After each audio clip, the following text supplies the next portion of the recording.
We're back. What's up? What's going on? I don't know. A lot. A lot. A lot. Did we miss much? A lot. A fucking lot.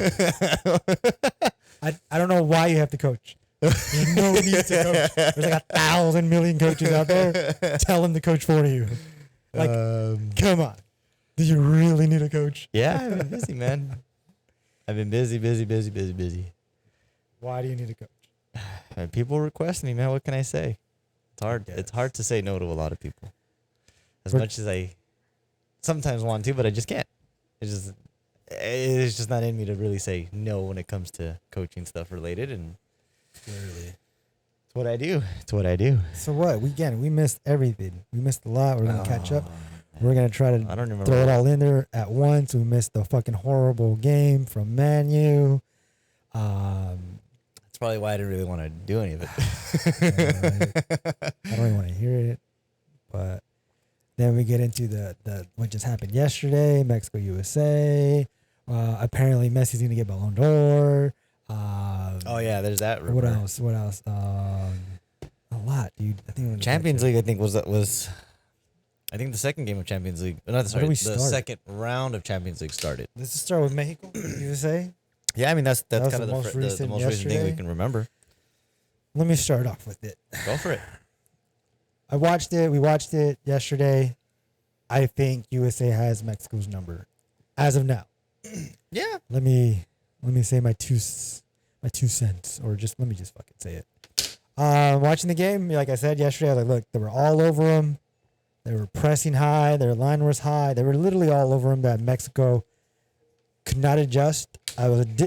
Basically the last three games that they played, they were all three different games, right? Yeah. I think it was the first game Mexico could have had it. They lost in that last minute. That one went into overtime, didn't it?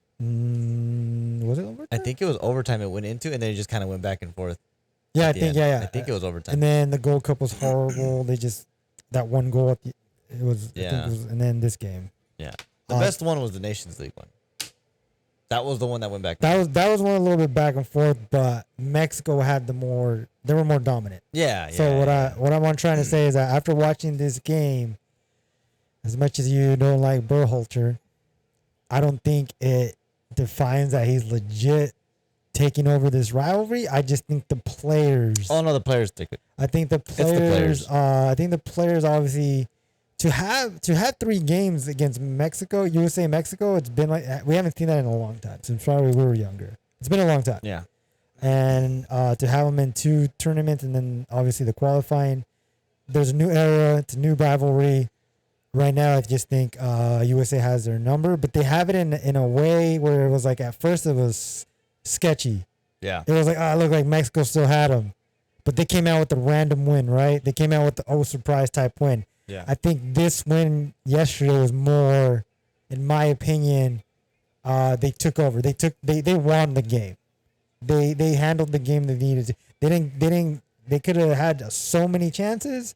There was a lot of stuff that they needed to clean up still, in my opinion. But the way from start to finish, like I said in the first half, was like, look, they're on Mexico's side the whole game. Yeah. And all I'm saying is that I think USA has their number right now. I think I'm not saying Mexico should panic. I'm just saying that Mexico needs to fucking figure it out because they have legit players too. Mm. It's literally, I think, balanced. I think it's balanced at this point. It's just that USA was able to come up with these wins that make it look better. It seemed like Mexico had, well, as far as I know, they've had a couple of key injuries and key players that have not been consistently there throughout this entire time. I think this is the first game with Raul Jimenez back, right? Yeah, so he wasn't in the last 2. He was in the last 2? He was, and then the group that, or I guess the groups that, or the players that they had, that particular group for those 2 games, some of those guys are missing here. So in the sense of USA has their numbers, I wanted to say they have their number in the sense that, Mexico just hasn't had the consistency of players to be healthy. But they still have the players, regardless, to be able to compete and play. But you can just see it in some of these, in some of the moments. It's like a different player, maybe, that they would have originally had started would have been different. It just seems like more or less kind of like that there was a couple of new guys in there that you just couldn't get the rhythm of the team and the game. And it kind of showed for it. With USA, it's been consistently the same guys. It hasn't really been a drastic change in terms of the players that have been playing in those 3 games and kind of throughout the entire qualifications and everything. I think there were just a few in this last That's game. what I'm saying. It's only like 1 or 2 maybe here and there that are missing out or getting called up or not getting called up, kind of like that. But it's been because Pepe didn't play the last 2. yeah. So it seems he didn't look good in this game. No, he didn't. He didn't look good in this game. So, he didn't. so it's kind of one of those things again. It's like he did great against all those other teams, but it's like, okay, good. And I think I said it last time. I was like, well, yeah, look who he's played against. Let's see him play against. I want to see him play against Mexico. I want to see him play against top level players and see how he can really go against them. And and I don't know, maybe it was the nerves or what, but it kind of it showed a little bit more of, okay, he's human. He's human. Yeah. He's anybody else. He's gonna make his mistakes. It's good that he got it under his belt. He got it out of the way. Luckily, it was a win. So, in the sense, I wouldn't say the pressure was necessarily on him for this game, but I think it's more or less now it's not as a storyline for if they were to lose. Because I think if they were to lose, I'm sure there'd be some pointing fingers at him, some pointing fingers at coach, some pointing fingers at maybe Pulisic not playing or things like that. But since the win kind of came through, everybody looks great. Everybody looks good. I think even the guy that I was telling you in the game was like playing terribly, did like one good play at the end and kind of almost led to another goal. So in the sense, there was a lot of more positive in this in the terms of the win rather than some negative. But the negatives that did happen in this game, I know a better Mexico team, a better European team. I think anybody else really kind of puts this team away and puts them to the bed in the first like 20 minutes of the game. Because they pressed really high. They did. Really, really high. And they were vulnerable in some of the counters. But Mexico's not a fast counter team. They only got one guy up there that really has speed, and he can't really do it all. So they missed on, I want to say 2 key chances that they could have gone up 2-0 in the first 30 minutes. They could have easily gone up 2-0 in the first 30 minutes. But they just didn't put away those chances. Not taking it away, obviously, from USA. They stuck to their game plan throughout the entire game. But I think a far better team, I think, is really going to exploit them and really, really hurt them, because I saw a lot of good things. Like I said, it looked good in the aspect of, I guess, against this team, because Mexico kind of just sat back. It just seemed like they just sat back and let's just try to get it forward and then let's see what happens. And USA's game plan was just to kind of stay up high, keep pressing, and then we'll go from there and get some chances. Because even in the first half, they had chances, but there weren't chances that were like, ooh, that one could have gone in, or oh man, that was a close one. They were just, they were just in their half. Yeah. And there was really nothing at the end of it sometimes. There's crosses here and there, a couple of shots, but nothing dangerous in the sense or like, oh man, we got to adjust completely because they're just getting in and they're getting shots on target like every opportunity going forward.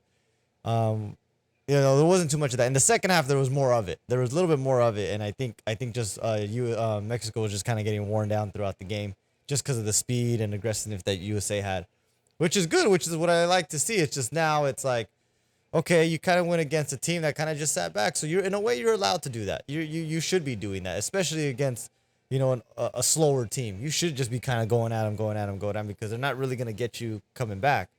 But a team that's going to sit back and go a little bit faster, let's per se, a German team, which they're dangerous on the counter. I would think they would have been a lot more vulnerable in those situations. I think they would have given up those 2 goals in the first 20 minutes, maybe even more. So it's good that they played this way. It showed more. I mean, everyone showed themselves and what they can do against this team.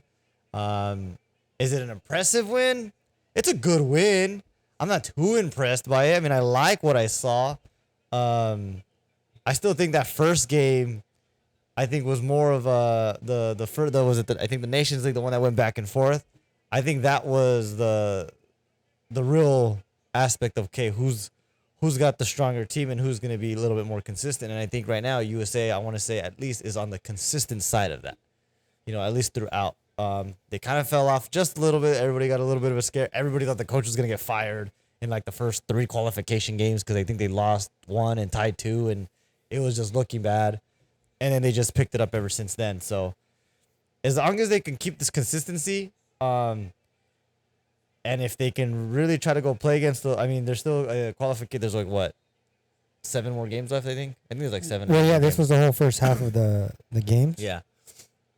So I think there's like a whole another 7 or 8 games if they get those so-called scrimmages in between with some higher level teams with these same guys.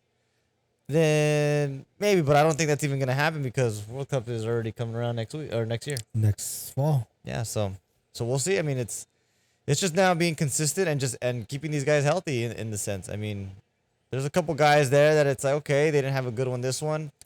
So let me paint a scenario.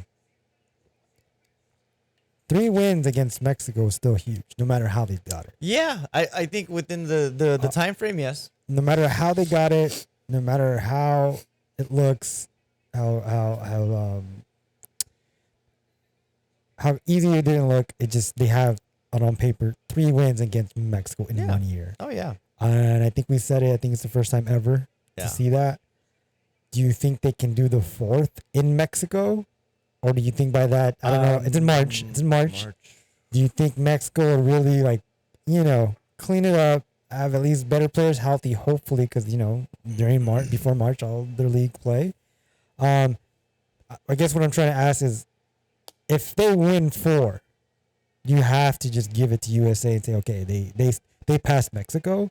If they win 4, or if Mexico beats them in a good fashion too, where it's like a 2-0 where they kind of dominated and we kind of have to remember though too in the fact that this year, at least this year, they've added 2 in the sense. Well, I want to say added 2, but they added another competition on top of what they already compete for. That at times that they kind of compete for mediocrely, which is the Gold Cup. At times, like the Gold Cup, it's always either Mexico or USA, and but no, I'm saying in the sense it's like when it comes to the Gold Cup, half the time they don't really take their best players. I think I think the Gold Cup they took all the MLS guys, didn't they? well, that's the thing. So no, that's what I'm saying. So it's like the one that I guess you could say that's why I said the one that was really I think in the terms of good for both sides to kind of get a good picture of was the Nations League, because I think they both had their best players on both sides of the field on that Actually, game. they didn't. There was a lot of good young players. For who? For Mexico? From Mexico that were in the Olympics that are starters. Oh, that's right. They didn't play in some of. I think very few played in this last game, but March is a long way away. No, okay. I'm just trying to paint a picture. Is like, would you say if they get the 4th win? If they get the 4th win, if they do it this way, still where it's like ugly, it's not whatever, or they dominate, like however. Do you say that I think USA has their number and they surpassed them and they're just moving up? Surpassed them. Or passed them up in a sense where like, hey, at least in this era of the year, hey, we're leaning towards USA for the wins now. I would say it's no longer Mexico USA. It's Mexico's gonna outplay them or at least beat them, because it's gone back and forth. In the last I would say the last 5 years it's gone here and there, but it's not as, how can I say it, as convincing to say that Mexico has a high percentage of winning. So I guess what I'm trying to say is like, it's like if we see who's another, like if we see England versus who other, they don't really have a rivalry. Ireland, Wales, like, but that team's gonna be. I guess let me try to say if it's Portugal versus France, mostly we will lean France because talent in the World Cup. That's what I'm saying. Yeah. So how are we going to lean more USA now? I think right now in the sense, yeah. I mean, just right now, because they've gotten the players. They've finally gotten the idea of what it takes to really compete in the international level, and it's showing. I mean, you went from like, we had all these MLS players that weren't really great, but a lot of them have now stepped it up to the point where it's like, well, geez, I don't want to get outbeaten by a European player that's 22. I don't want to get beaten out by him. And now it's some of those guys have really, really stepped up. And then you got a couple of European players that are like, I play in Euro, so I'm comfortable. I don't really need to push as much because I'm going to make the team. So it's like, now they're both kind of competing in the sense to say like, all right, well, I want to be better than you and I want to be better than you. And it's good. It's a good competition for USA, and it's a win-win for them, because it's like, it went from they take 25 guys to the World Cup, I think it's 25. 23. I think they're taking 23 now. I can't remember. Sure. But before it was like, okay, these are our 23. Like, it was literally, this is our 23. Like, there was no like 30, 40. Now it's like it's like 50 guys probably to pick from, and it's like some people are gonna be like, man, you picked him, but you didn't pick him. It's like, and like probably ranking wise, I guess you would rank players. It's like, let's say the 22nd guy they picked wasn't really the 22nd guy. He was probably like the 30th guy, but he's that good enough, to be brought in that sense, because whatever the coach is looking at or whatever he's trying to do, it's a good problem to have for them now, is that they got a larger pool of players to really pick and choose from, and a lot of these guys are going to go in there to compete, because I think in the past years with USA, it was always the same guys, and we knew it was always going to be those guys. There was nobody really in the sense of like, who's going to replace that guy? Like, who's really going to replace that guy? If he's hurt, who's really there to help? And it really wasn't anybody. So when I saw with USA in the years past, they had their 23 guys, but in reality, it was like, I would say there's like 18 guys, maybe 15, that I would think were the really solid, or like those are the guys that are always going to get picked. Now it's like, oh, hold on. I think anybody could kind of be replaced here now. Because there's a couple guys there. It's like there's a couple guys there. It's like, yeah, you're playing here, but I don't know, this guy over here, he's impressing us. Let's see him over here. So it's like, I think they're more in that aspect now, for at least for USA. And I think Mexico's going back to what USA used to be, where we're seeing the same guys kind of over and over again. And we're seeing some new faces, but they haven't done enough to really be like, okay, you're the guy that's definitely replacing this guy. Mm-hmm. So like, I'll give you an example. Michael Bradley was always the main guy. Him and probably Donovan were like, and Altidore were always like the guy every single damn time. Now you have Pulisic, McKennie, and probably now Tyler Adams. The Adams kid. Those three are probably your more consistent guys that are going to be getting picked from here until for a while. But Pulisic got hurt, but now you got a couple of other forwards that have kind of come in and come up and maybe can do something. And the same goes like with McKennie. Don't get me wrong, McKennie's fantastic. He's great. But now you got a couple of other midfielders that maybe kind of get into the mix and maybe push them around and but it's a good thing to have, because now I think with the guys back then like Altidore, Bradley, Dempsey, Donovan, there was really nobody really to push them aside and be like, yeah, I'm gonna take your spot. I'm the next one behind you, but I'm not that far behind you. Mm-hmm. It's like for them, I think the next guy, and everybody even criticized, and I'll never forget this guy because of his name, was that Mix Discarud guy. He was number 10. His name was Mix Discarud. Yeah. And he picked number 10 after Donovan stopped, but he was supposed to, not I want to say the next guy after Donovan, but I'm just saying in the sense like he was like one of those guys, I guess you could say, that would be behind him, that would in the sense replace that position or replace, the guy basically kind of taking over in the sense to the next players coming in. There's a couple guys like that for USA, and I was just like, no. There's a couple guys, and they had 2 games, and then we never saw them again. We never saw them again because they just weren't good. Yeah. But I think here it's a little different. I think there's a bigger pool in terms of all the positions, that there's a variety of more players that can be replaced and be brought in or pushed off to the side, like that Sargent guy. He was good, but ever since he left to the English Premier League, he's been struggling. He's been struggling really bad, to the point where I don't think they're gonna take him. I don't think so. I don't think they're gonna take him. They found Pepe and the other number 9, this Dyke or something. Oh, Daryl Decay. Yeah, Decay. Yeah, Decay. And then they tried. I forgot who else they tried up there. There was that new kid though from Salzburg, Aronson. Number 11. Yeah, number 11. Yeah. He wasn't bad. I think this was probably one of his first or second games, or I can't remember. But there's a couple guys, like I said, but there is a good handful of guys now. Like before, let's just say it was Pulisic, Sargent, and let's just say Jordan Morrison. But it's like, well, who was next? Like they were just gonna pick them regardless because that's all they had. I mean, basically, it just sounds like they have depth in a sense where like the depth has been now created. The depth has been created where it's a good competition, but at the same time, we know like, okay, obviously the European ones are a little bit more legit, but I guess the way Berhalter wants to play, he can choose from his depth. Yeah. If these other guys are not, because God forbid, I mean, there's always going to be injuries. Oh yeah. That's what I'm saying. Like I think by March, if Mexico can get healthier players and really get the consistency back, I think they'll. I wouldn't say. I mean, who knows? Maybe they can beat them, but I mean, from looking from that lineup, there is I think 1 or 2 players that at least one player that I didn't even know, and obviously he didn't do nothing in the whole game. Yeah. I think it was the guy, the number 7 from Cruz Azul. Yeah. And we were like, who is this? Who is this? Obviously, if Guardado was there, obviously he didn't play the game. Yeah. Also, like Linus, if Linus was playing. Yeah, there was a lot of guys missing. There's a lot of guys that a lot of were key missed. guys. Yes. So, again, but at the same time, it was the other way around, too, when they lost the Gold Cup. It was all the MLS players, and most of Mexico had most of their key players. So, it's a back and forth, but again, I think USA still has their number right now. USA USA I think they have their number. USA has developed their depth. Yeah. So USA, I think should take advantage that they have depth and not pinpoint. I didn't even say this, and it just came to me today. I don't think they're gonna they're not gonna Freddy Adu anybody anymore at this point. They're not gonna what? They're not gonna Freddy Adu anybody.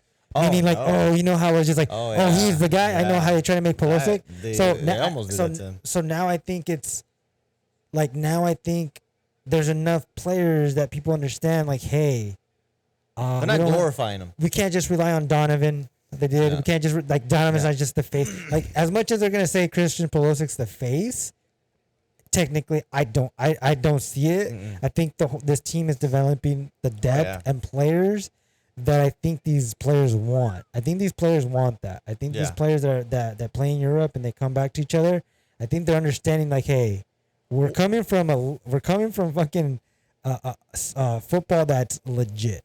Yeah. And we're gonna bring it to our team. Like they said, they say they want to dominate CONCACAF. They say I'm not saying they're dominating, but the fact that they're beating Mexico 3 times in a row is a kind of a tiny step there, if that's what they want. So what they're trying to do is basically put something into fruition, which is tiny bit getting there, and as having depth and those players understanding each other. The thing that I'm noticing though that I like is kind of carrying off your point is that they're like this now because kind of like how you just said, none of these guys are getting Freddie a dude in the sense they're not getting glorified. Right. They're not getting glorified because they're not playing in an aspect of in a league where they're gonna glorify you in that league. All of these guys are playing somewhere and they're not the number one guy. I was about to say that. You're right. Every single player there is not the goalkeeper. Man, he made like key saves. And he rarely plays. But he barely plays at Man City. He barely yeah. plays at Man City. And that's the thing. It's like he came in, now he's here and he's like, whoa, this guy's really good now. What's that going to probably do in terms of like his stock, I guess you could say, or his reputation? Man City may be like, oh, we got to either let this kid go or we got to hold on to him. You don't know what happened? No. They extended him. Oh, so there you go. They extended his contract. Like a week ago or two. Yeah, so extended his contract. But if he keeps playing like this, I'm sure a club's going to look at him and be like, well, they're going to start to get in his ear, hey, man, you're number 2 at City, but we'll put you at number 1 over here. You'll play every game. But it could be, I don't know, Newcastle right now just got a new owner and they're looking to buy anybody and everybody apparently. So I'm just saying it's something like that where it's like eventually some of these guys, I want to say they're going to be number 1, but they'll be the starting lineup. They're going to start getting looked at to be like the top 5 players that they always talk about. Yeah, they'll start getting into the mix of those top players in the team and stuff like that. Yeah. So the good, like I said, the great thing, which I still believe this is all Klinsmann in the end because he implemented that culture to these players that you got to go over there and really go in that aspect of how they bring you up and train you and push you and this and that because they don't glorify anybody there unless like you're really, really up there. Even the guy that's really, really up there doesn't in the sense get glorified because you get brought down really hard. Yeah. Over here, like you said, like with the Freddie Adu, they were doing commercials, they were doing this, they were giving them this. Because that's our culture here. Because that's the culture here. And it's crazy because it's like we might be like, oh, they did that with. I mean, there's Mbappe and Haaland. I was like, but they're not. I mean, maybe they're doing that within their country, but it's not like. But dude, it's a level where it's a completely different level. Going off of that, yeah, the other way of that, or the other angle of that. Going off of that, Mbappe is like legit, like the fate, like he's. But then you got Benzema just killing him in Madrid. Yeah. So he's still not number 1. He's still not number 1 because Benzema's doing his thing. Yeah. You got Pogba. Pogba's just gonna be Pogba. Yeah. All the other players. You got so many players there. You got so many. Yeah, you got like you're saying. You got so many players that they're shining at top leagues. Yeah. Yes. So like Griezmann's coming back up again. So again, it kind of goes back to what I said. USA, these players are scratching the surface to get to Yeah. that point. Oh yeah. Because you got a Pulisic being he's good. He's getting up, but he did great for Chelsea. But now he's hurt and he's coming back down. Right, he has to go Yeah. back up. McKinney, I think, is getting consistency with Juventus now. Yeah. That he's top. It's just not. I mean, it's not as big as it was last season. Mhm. But right. So again, they're just barely scratching the surface, I think. Yeah. Eventually get there. I think it's gonna get there after this World Cup. Yeah, I think If they have a lot of it has to depend on how they do their results and how they play. If-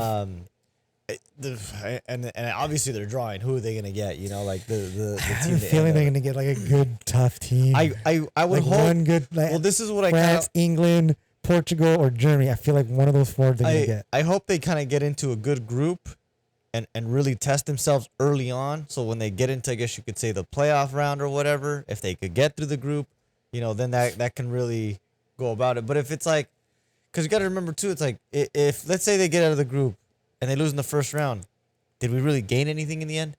Because we've been losing in the first round every single time. You know, and this is supposed to be a better team. And in the years past, lesser teams of USA have gotten out of the group and only gotten out of the, let's say, the second round or the third. I think the furthest they got is quarters, isn't it? Yeah. And then that was the year I think they beat Germany or something like that. Something like that. It was, further. Or it was something like that. But they think they went quarters one year. But it was in the sense, if we really look at it, we compare those two Again, teams. I had said this. I don't know if I said it on the podcast, but I told you like something as much as how stupid this fucking ranking is in the world for FIFA. There's a certain way of ranking for certain continents over the common like.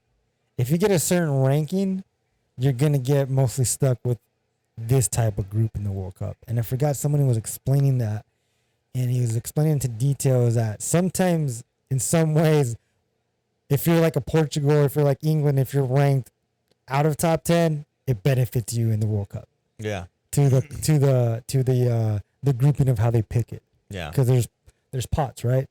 Yeah. So if you would say it keeps going up and up, in some way it might not benefit them. Yeah. They might get the group of death. Yeah. You know, and they've done it before, right? We got it Yeah, before, they did it right? the Because last- Queensland had them up there, right? Yeah. So if they go higher than that, it might not, or it might just get depending on the draws. But Yeah. but anyways, I don't want to get too much of the World Cup, but I just wanted to say if they have a good result, I think that could skyrocket Oh yeah. what we're saying of them, of those specific players in that World Cup, could skyrocket their careers in Europe. Yeah. Oh yeah, definitely. For sure. If they could put out a good showing, I don't doubt, you know, some of these guys that are already, you know, settled into wherever they're at. Basically, these players, if they do that, the MLS and the capitalism culture over here would fucking lose their shit. Oh yeah. Why? Because they're like, why isn't my American player shining in Europe? It can't shine here. You know how much that's gonna like. What the fuck's going on? And they have to understand, like, Oh yeah. this is where the game is need to be played in Europe. Yeah. And for them to be an Mbappe like in Germany or in what's the name didn't even play? Reina didn't even play. Oh yeah. I think he's still at Dortmund. I don't even think they took him. I don't think he's there. Wow, maybe he's injured. I don't know. Maybe. Yeah. So Reina didn't even go, and I think there's a couple guys. I just realized that Reina. Yeah, Reina wasn't there. So, but I don't even think they took him. I think he's still with Dortmund, unless he's injured or something. I don't remember. But there's certain teams that are like that they don't want their players obviously to leave and stuff like that. So Yeah, why? it's because the clubs are just they're paid. They're paying those players to, you know, to be there, and the importance, I guess you could say, of their club and their leagues is far greater than some of the national teams or whatever. It's just how it's viewed upon sometimes. So, you know, that's why there's always been, you know, arguments between clubs and this and that and da da da da. So, I don't know. Yeah, well, I mean that's USA. But going back to it, I guess real quick. If they do beat them in March, yeah, I agree in the sense that they'll. I wouldn't. I guess like I, just I, pass them I up don't in say some they. way. I wouldn't say they surpassed have their number. them, but I just They think have they their just number. got their number. in this era. They Until- have an era for it now. It's in a sense. You got it's to like, think 4 in a row. Yeah. Mexico has to come back 4 in a row. Yeah. That's going to be tough. And that's not until after the World Cup. Yeah. You know what I mean? That's I think they're going to get, I mean, the only reason why, again, I'm not so impressed, I guess you could say, I mean, 3 in a row, Mike. no. I'm not talking just in the Mexico. I'm just thinking USA in general. Yeah. No, because I mean, this is a good team. Yes, it's becoming where it should be. They're starting to be consistent, which is good. I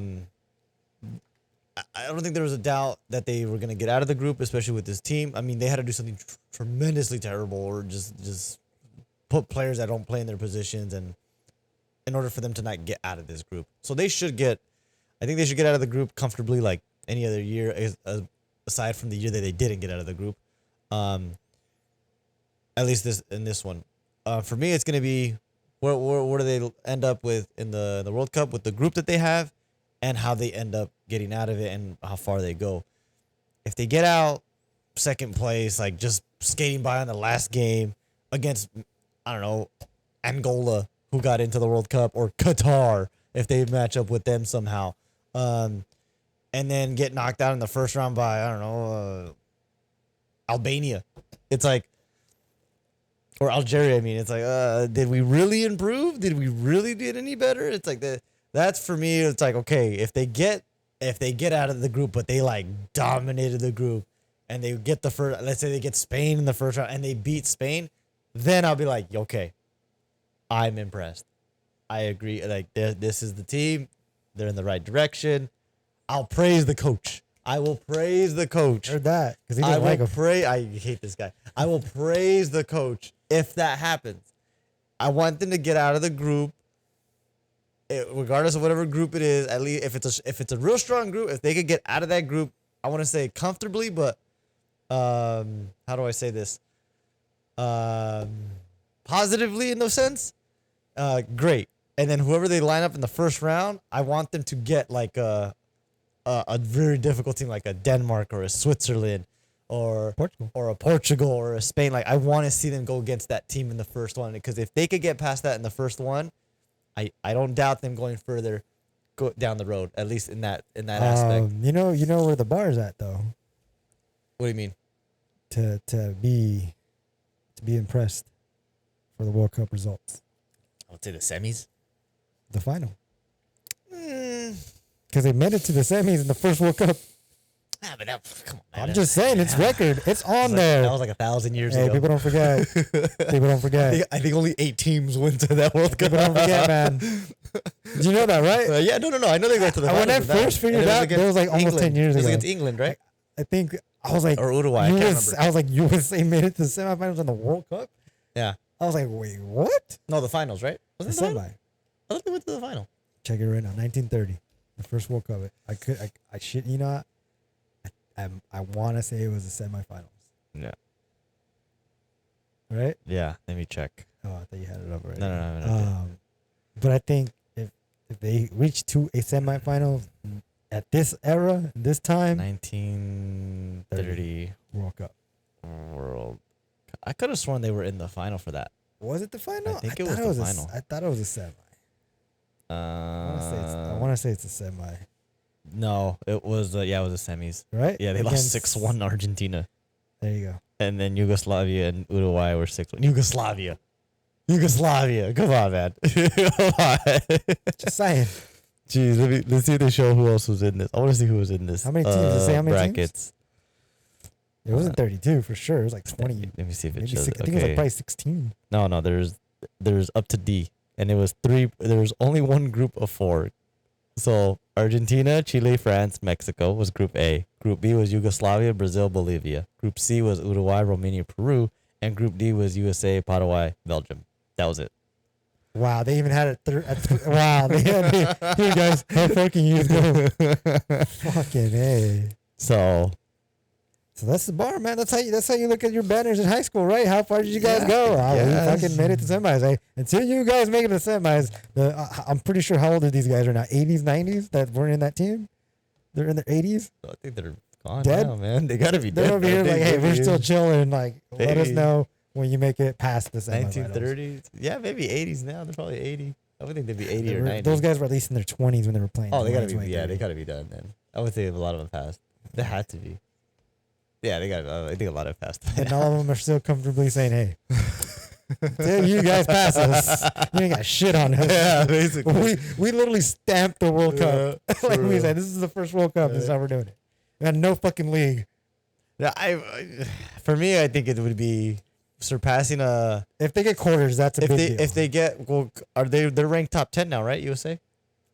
I think they just dropped again. I haven't checked, but I think the last time I saw, I want to say they were top 10. Yeah. But if they were dropped out of the top 10 and they get a top 10 team in the playoff and can beat them, then I'll be like, okay, you're on the right path.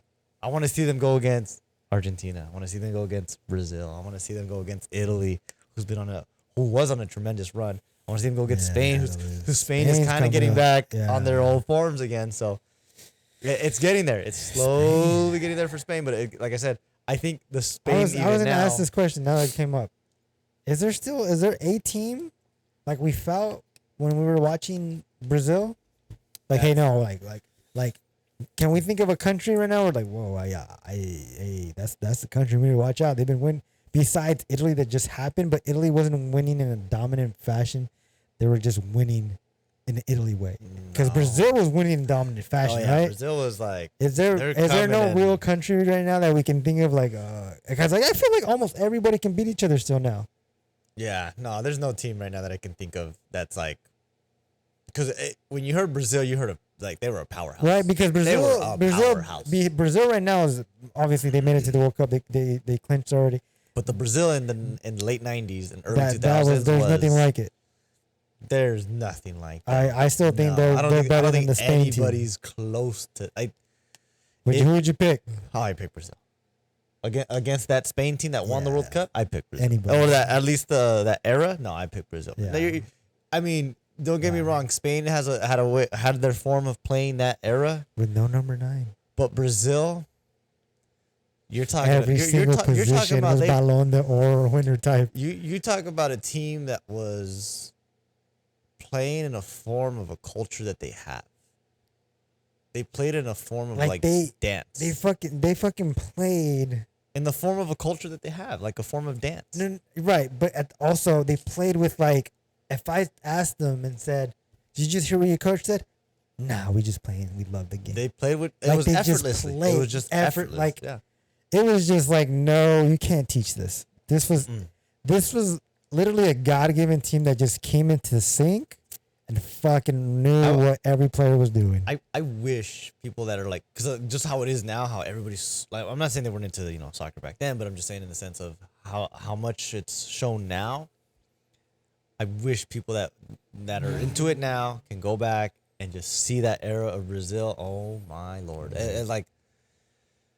That's why it's my favorite team. It's why it's my favorite team. It's just I loved everything about. I mean, there was not a single bad player in any position in that team. None. Not a single one. None. I mean, you got teams now where it's like you knew every single player on that team, and they were high caliber. Every single one of them was. It was ridiculous. Was it 4? Is it 4 Ballon d'Or winners? Or 5? Ronaldo. Hold on. We're just speaking on that 98 team or that 90s team or just Brazil till when? I think till 2002 because that was the last time they won. Because they won 94, they lost 98, and then they won in 2002, right. I think. And then 2006, I think, was Italy. Yeah. Because 98 was France, 2002 Brazil, and then 2006 was it was France and Italy, and that was on Zidane's last year. And Italy ended up winning. Just to correct me if I'm wrong, I mean we can even look it up. I think was Kaká in that 2002 team? I believe he was, but I don't think he was a regular guy. He was probably in the. He was there. So then, I think he was there. Let's say if he was, even then, 5 Ballon d'Or winners on that team. Yeah. Ronaldo. Rivaldo, Ronaldinho, and Kaká. So just 4 then. 4. I can't remember who else. If anybody else won one, I don't think Cafu won one. No, that's it. It's 4. But either way, even if that that's every single player there was just dominated in their position of Roberto they were Carlos the best got player. Oh my God! the thing that that guy could do with the freaking ball, man. Like He can still do it now. was unreal. He can still do it now. Unreal. Anytime I showed somebody that video of him hitting a ball, Yeah. it was like, that's not real. That's not real. That's edited. I'm like, no, man, that's real. Like, you can't do that with the ball. There's no way. It's like, that's real. It is ridiculous.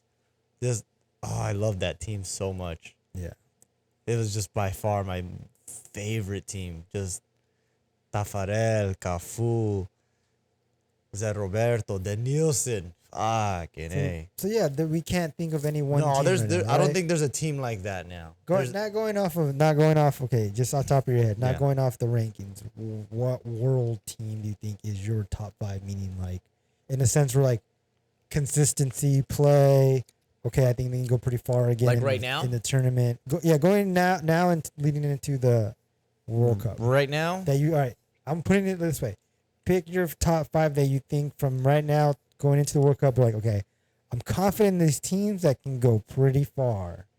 okay. I'm not saying they're gonna dominate, but I'm confident yeah. that they can go pretty far. Okay. Ready? Okay. I'll go Italy, Spain, England,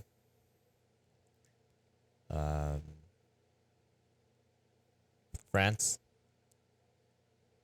and yeah, I guess Belgium. Yeah. Because those are the ones that have been, I would say, Oh, European teams? yeah. Brazil, they're not consistent. They here and there they'll win a game by a lot, and then it's like they tie. And it's like, you know. But they're, you know, the teams that they play, it's like you're tying against them. Like, come on, you guys shouldn't even tie a game. So there's like some games in that aspect, but I think the only reason why I'm picking all the European teams because you gotta remember all those European teams are playing against each other and they're beating each other. Yeah. You know, whereas and that's the hard part about all this. It's like Brazil, it's like and Argentina and the teams that are on this side, it's like you got good players, you got a great team, but it's like you're barely beating like Colombia, you're barely beating like Peru, or you're barely beating, you know, Bolivia. It's like those are the teams like we just saw today. France, that's what France should be doing. 9-0 against Kazakhstan. What's that guy's name?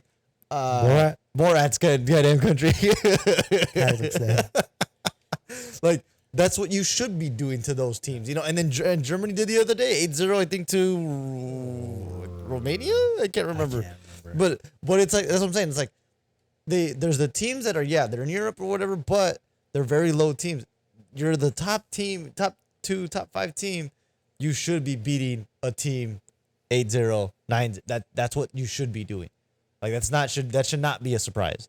You know, it's a surprise if you beat Kazakhstan 1-0 on a PK in the 80th minute.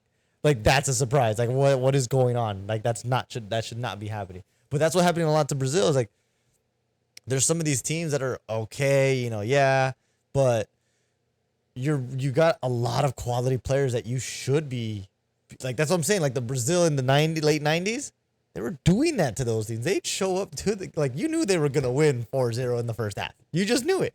You knew it, and then you knew you were gonna get an amazing goal every single time. You just knew it. But it's like, how's Brazil gonna play this time? Are they in it today? Do they feel like winning? How's Argentina gonna play this time? It's like back then, the Argentina in the 90s too. They were pretty legit. They were legit too, and I like them also. But now it's like, which team is showing up today? Who's really gonna show up today? And I think a lot of these teams now, I mean, just because of everything, it's like you see some consistent players, you see some inconsistent players. But back then, it's like we saw the same teams almost literally every single time. You know, we saw it. I mean, if there was a change, we probably didn't know it because the same starting 11 was always the same starting 11 every single game. Yeah. And that's just how it was. So that's what I'm saying. Like now, it's like Because nowadays, I think just because there's just so many games, and I think back then it just wasn't as many games. That is a factor, but I also think now teams have more depth than ever. Like we said, like in that 98, I say there that is era had those starters, and they were the main guys. Like you said, like those are the guys that we're gonna go for. Yeah. But now it's like I think there's depth where like these coaches are realizing, and I think you can, because from what I'm figuring out now, each game has to be almost played differently, right? You can't go with the same formation every game, right? you have to go into it, you have to study and be like, hey, this specific player plays this way, so I can't start so and so because I think this other guy would do better against this matchup, right? Yeah. Yeah. So I think that's what it is. I think that Brazil '98 team was just no one could fucking figure them out. They were just legit, No, and they were just so in fast sync and so good. and just like effortless and like that team was just fucking God You given. could, yeah, it was. But these teams nowadays, yeah, there's depth.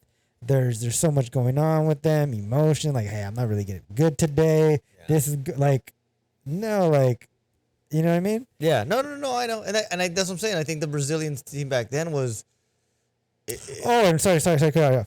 And I don't know if I said in the last podcast, Emerson, I think it was after the '98. I think he was coming up. He said, this Brazilian team has lost the whole complete culture of what we brought because they all start either in Europe now and forced the European game, and not necessarily start from the culture that we did and where we grew up and just that basically what we just talked about, right? Yeah.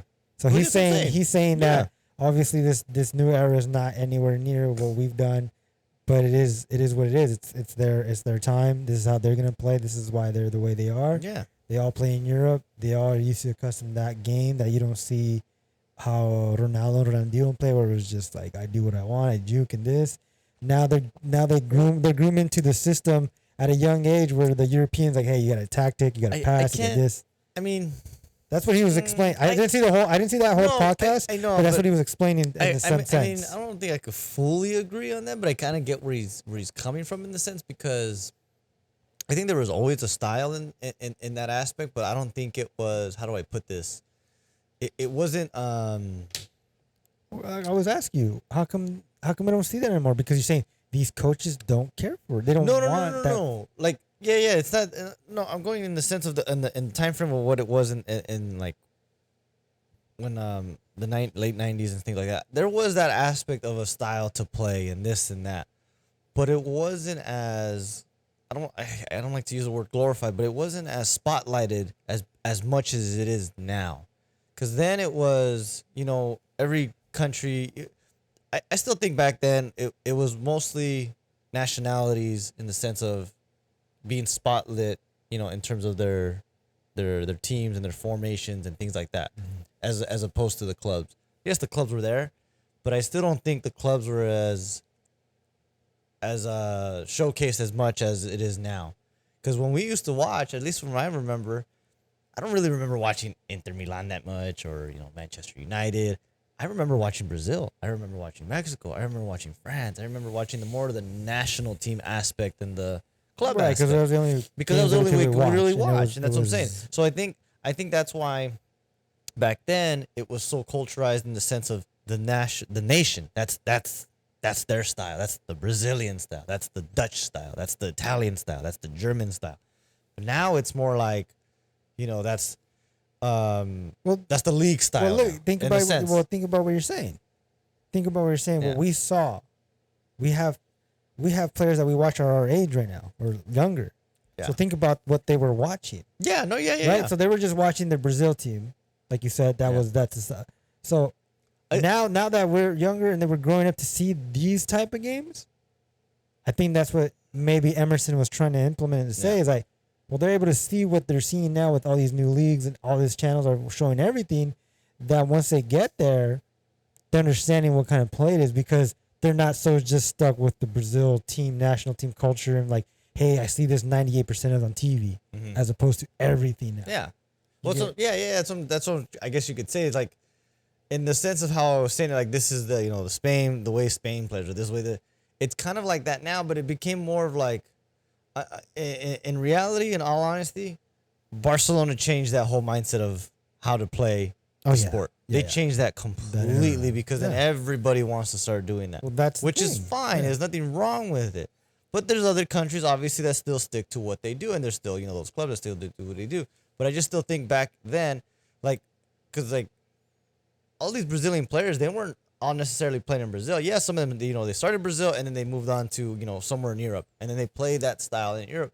But I still think when they went to Europe, they still kept their culture to what they do over there. And I think I go back. You could kind of like agree in this. I won't say agree with me, but you kind of like hit this in that sense. It's like, when Ronaldinho went to PSG, Ronaldinho didn't play PSG. Ronaldinho played Ronaldinho. Yeah. He played the way he played.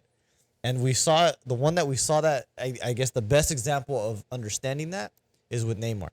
Neymar in Brazil was Neymar in Brazil. Neymar in Barcelona was not Neymar Brazil. It was Neymar Barcelona. He wasn't doing he would do hints here and there, but then that was it. And the same goes with Ronaldinho. Ronaldinho was Ronaldinho at PSG, but then Ronaldinho was Ronaldinho in Barcelona. Sorry. Did Neymar play with Pep? No, that was after. Yeah, No, that was I after. don't think he would have made it on Pep's team. No way. There's no way because Pep was all possession and play. But that's what I'm trying to get at, is that Ronaldinho, when he went to PSG, he played Brazil Ronaldinho, like how he plays. So And then the same thing when he went to Barcelona, he brought that culture to Barcelona in that era, in that time frame that he was there. And that's what I'm saying with all these guys from the 98 to 2000, wherever they went, they took Brazil with them. Yeah. So when they came back to Brazil, it was the same. Nothing changed. Where now it's these guys are like, they're going where they're going, and it's no longer like, okay, you can't play like that here. You have to play like this here. And sadly that diminishes some players, and fortunately it helps some players. So it just depends, obviously, in that aspect, because I think, like I said, that's why I think we when you're saying like, is there anybody like Brazil back? That's it. The reason why I say no is kind of the point I just made, because when the Brazilian players went off to their club teams or whatever, they didn't go play their club team style. They played their style for that club. You get what I'm saying? And I think here now it's a little different. Like if Neymar stood Neymar, I think Neymar could have been like the next Ronaldinho if he played that same way. But they didn't let him. Well, that's what I'm That's what I'm saying. These coaches are not going to care for that anymore. No, yeah. Because they're like you've said, I think you said it once way back when. It's like, why? Look, just let him dance. Let him dance. If he's in front of you, let him dance. Yeah. And you can stop him because he'll just wear himself out or just fuck up, right? Yeah. So that's the thing. It's like, Well, yeah, the game is it's like, evolved. I think, yeah. The game So is that's what I was getting definitely at. I think I was about to ask too, is like, what, the Barcelona Pep team versus Barca's team, who would win? Or who you got? The Barcelona Pep team versus the who? The Barcelona team that dominated everything, right? Okay. The Pep Uh-huh. versus 98, or the Brazil, that Brazil team. Your Brazil favorite team. You put them up together right now because that's two different eras. Like obviously, Yeah, I'm that's as different much as I'm not a Barcelona fan. That team is the game changer, is what you're saying, right? Yeah. That era is what changed the game. After that, where every other coach is like, we're implementing these things of touches, right? Possession, right? I still think it was the Brazil team. Oh yeah, Yeah. without a doubt, Yeah. without a fucking doubt. It's not because, how can I put this? I'm trying to find the words to this, but the touch and play that Barcelona had, yes, was phenomenal. And it was, how can I put this? Look at that. It was, I want to say direct. I kind of want to say it was scripted, if that makes sense. Like it was scripted in the sense of like, Barca? yeah, like Oh. like it's scripted. Like, okay, you have to pass here, and when you pass here, it goes here. When it goes here, Yeah. it goes here. Like it's all kind of scripted. scripted. It's like a chess. Yeah, it's like a whole Spaces puzzle. you got to be at. Yeah, but I think with Brazil, it was just so free roam, but it was so like In sync in sync. with every player, Yeah, with like every single one, like they just from knew the what to do. goalie to top. Like, but it looked like it was scripted. You know what I'm saying? Yeah. But it was just so naturally played. naturally, like that's yes. you know what I'm saying. That's It was that's what I'm culture. saying. It Yeah, was our Brazil that's what I'm culture, saying, yeah. and that's what I was trying to get at, is that's how they kind of play their game, and that's why I still believe, like, for me, those are the the Barcelona team and that team are like by far the superior teams, I guess you could say, for their eras. But I think that era, like it was. no one would touch him. Is what you're saying. Yeah, no, I don't think any. I mean, and now no one can. I don't think anybody can touch him. The thing that I loved back then is like everybody had their style, but I think back then it was just so much more aggressive. It was just so much more of an aggressive play. From what I remember, as I watched some of these old films, I want to say it's more predictable. Brazil wasn't predictable. Brazil, you know, they're gonna come with this. You're saying it was predictable then, or it's predictable now? Those teams, the other teams outside of They Brazil, were 98. predictable. In my sense, from what I look at, it Like looked direct, predictable. very direct. Like you know, kind of what they're coming with. Yeah. Like if you can't stop it, that's on you, because you know that's coming. Again, Yeah. Kluivert. Yeah, there's no You way know, headers like you that. know, Kluivert was the guy that can only header in that era. Yeah. He was legit. Yeah. And if you can't stop it, that's on you. You couldn't stop it. Yeah. But you know it's coming. I don't think anybody can header like him anymore.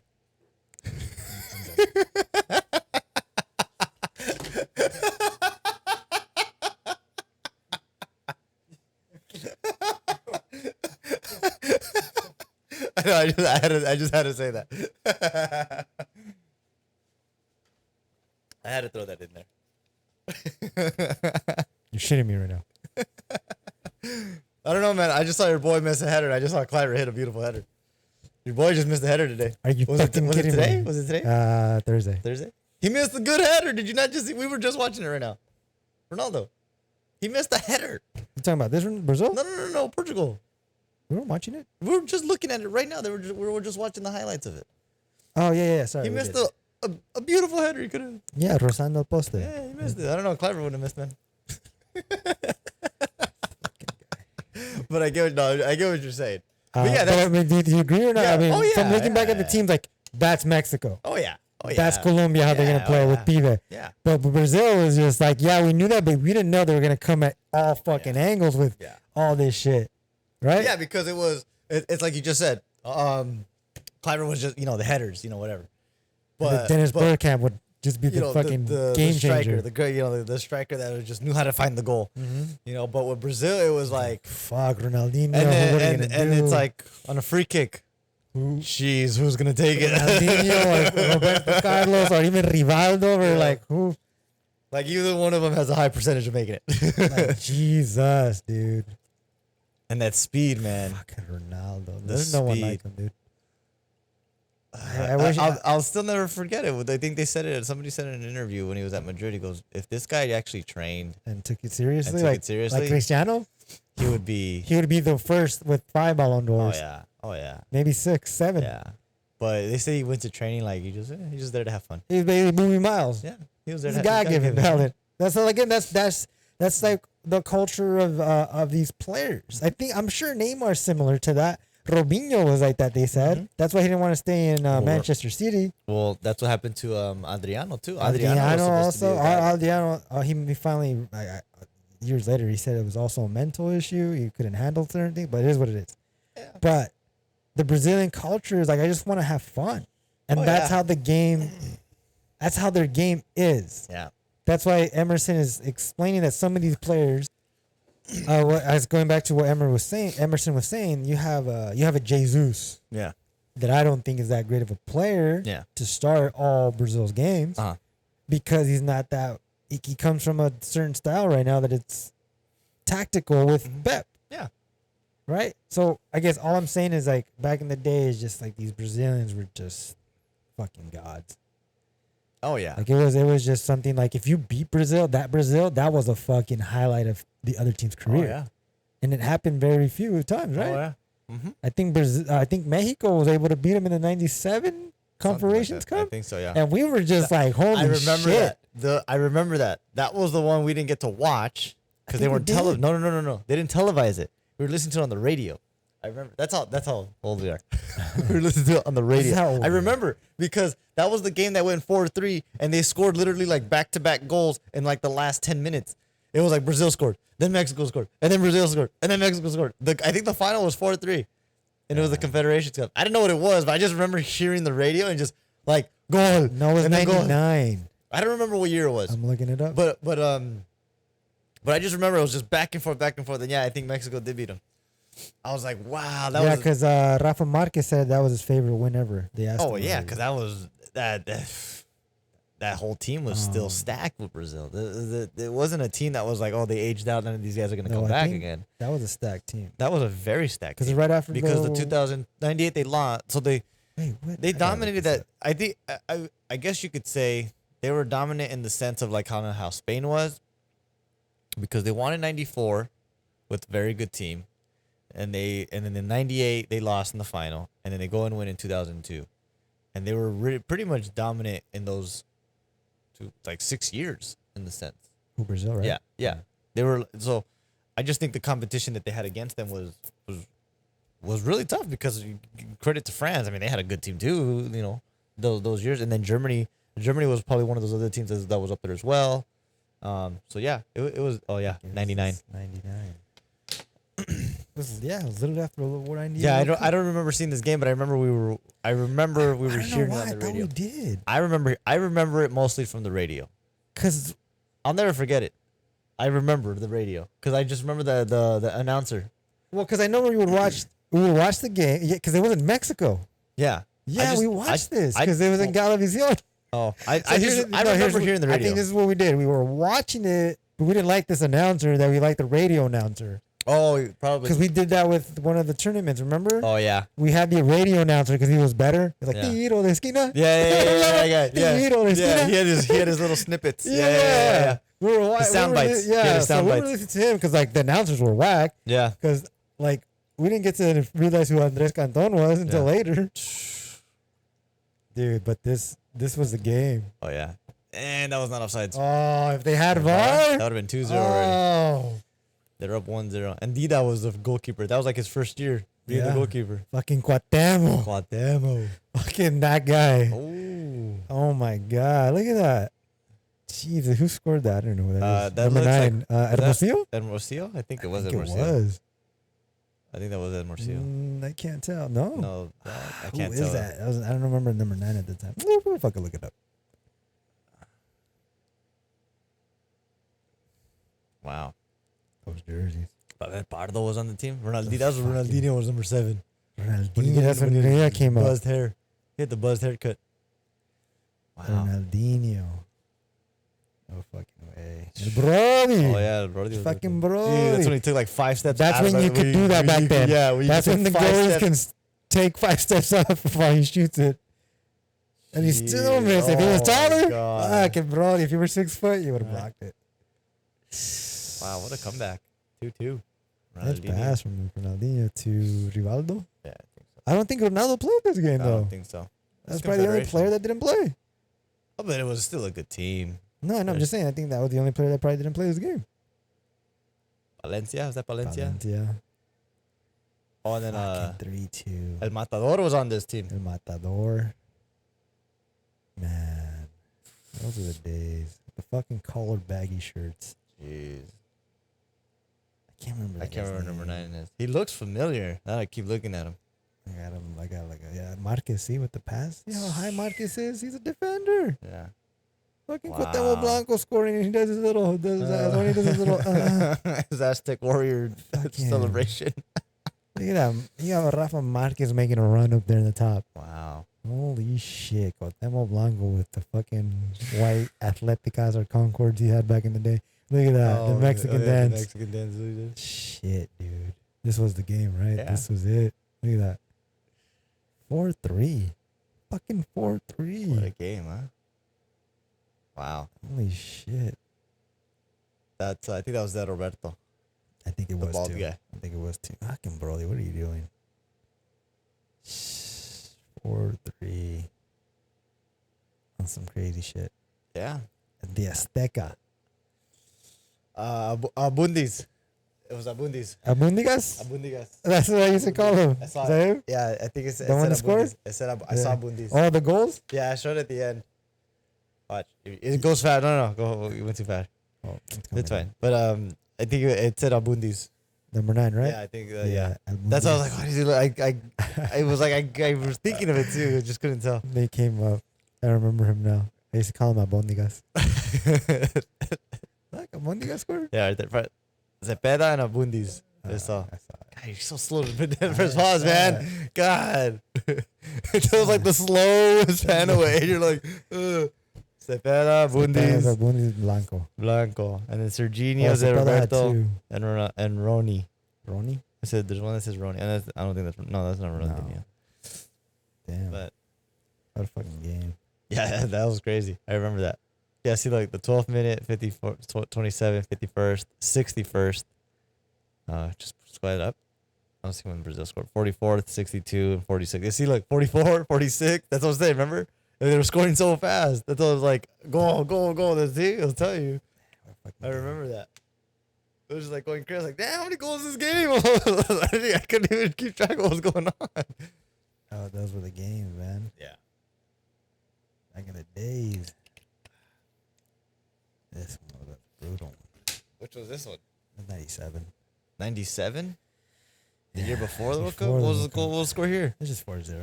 Oh. Was that Leonardo? Oh, yeah. See, Leonardo was there too. Yeah, this is when they had the sewed up jersey numbers. The numbers were Yeah. sewed on the back. Yeah. Wow. They're heavy ass jersey numbers. Yeah. Man. Back in the day. Back in the day. Crazy, huh? But like I said, now it's like we don't really have a. No, we don't. You can't think of teams one that just- have players like that are. There's teams that have like world class players in the sense of like so many on a team, but Brazil itself, they were just head and shoulders above everyone, man. It was ridiculous how well this team was. Just to cut you off real quick and clarify, no one can header like Cristiano Ronaldo. Oh, shut up. There's Yeah. no player in the world that can come close to what Yeah. he does in the Yeah. air. Yeah. Who? Clever. No. What was the Mexican player that always just headed? Hermosillo? No, there was another. Elias? Ricardo- Borghetti. Alburete? Yeah, he would only score headers. I remember. He was one that was really good at headers too. Like really, really good. No. No, I'm just. Nobody. I don't know, man. Borghetti. Nah. Get the fuck out of here. You can't name one fucking player close. Like, I just saw Mbappe there's- score a header today. Yeah, I don't think there really is. Honestly, I'm trying to think. I guess you could say the best, second best would be Kluivert in that aspect. Right now. Yeah. I don't think Close there's to him. Yeah, close to like Ronaldo. Yeah. I don't think there's anybody currently that can header. Like, fucking headers, dude. That you know that header's going in and he gets it. No way. No, yeah, It's no. Cristiano. No, bro. it's Cristiano. It's Cristiano hands down. I don't think there's anybody else. He's Like literally that. the best Yeah. Oh yeah. to ever do it. Yeah, but and I think before him, I would say it would be Kluivert. It has to be. Yeah, because no one headers. I Because never fucking seen But him. you know what the difference though is that I do notice is Kluivert has the headering in the sense of the way he headers it. He knows how to really redirect it in the sense of from where. How do I put this? Kluivert was good at headering at a standstill. Ronaldo is good at headering on the run And stand. and standstill. Because Kluivert, if you really view all the And elevating. Yeah, because Kluivert doesn't get really high, but he really had that whip. Yeah. He can really just whack. Like he's standing here and just whack. That's weird. Because if you really go look at all the headers, if you look at all of Kluivert's headers, his are all at a standstill and he just really whips his head.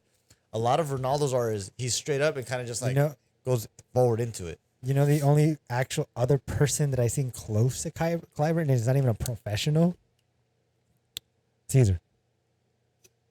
My brother? Yeah. Oh yeah, he was good at it. He was literally simultaneously like Kluivert when those headers came in. Oh yeah. That's what I'm saying. I don't think of like, Well, that's what I'm saying is that if you really want to look at it, if you go look at but it was power. I know, but if you look at the way Ronaldo headers, Ronaldo doesn't really whip his head. Not all the time. Not all the time. But When he does. But when he does, yeah. But I'm saying I think the signature of Kluivert was The whip. the whip. How he Yes. whips his head and how he just the way he does it. Well, like how my dad would always try to tell us to teach. You gotta really direct it in and whip. But that's what I'm saying. So that's why I guess you could say I would see it as that in terms of why I don't want to say why he was better than Ronaldo or anything like that, but just why I vision Kluivert like his headering was just like the way he does it. Where Ronaldo is like, yeah, this guy elevates. He gets up there. He's running. The thing I just think with Ronaldo is just he has that timing down where he can from a run aspect to jumping to directing. He kind of there's 3 steps to it that he's really good at. Whereas Kluivert was, I think if we go back and look, he's right there. He jumps, boom, which I still think is difficult. But I still think Ronaldo's aspect, I think, just elevates it a little bit more to the aspect of fucking guy can really jump and get up there and header a goddamn ball. From the momentum that you have to carry, because that's hard. I think from the momentum you're carrying, I think is hard. Because you even see nowadays headers are just like you literally can turn your head and go in the top corner. just jump and just That's what I'm saying. Like that's get why it and just I think that's why I liked Kluivert in the sense so much because he was just like he he. just whipped the hell Yeah. like the movement he had. I loved it. But he's still second. Suck it. Suck it, LaFleur. Suck it. What is that? We're good on the world team. Think so. Yeah, I mean, Euros are Euros. I think everyone almost is done with qualifications, right? I think tomorrow, or was it today, Portugal? Or is it, Tomorrow, Portugal plays. France played today, killed 8-0. Mbappe had a hat trick for the first time for France. yeah, for France. They actually scored 4 goals against Kazakhstan. Your boy Harry Kane scored. He had a hat trick Yeah, against the Saudi team too. Yeah.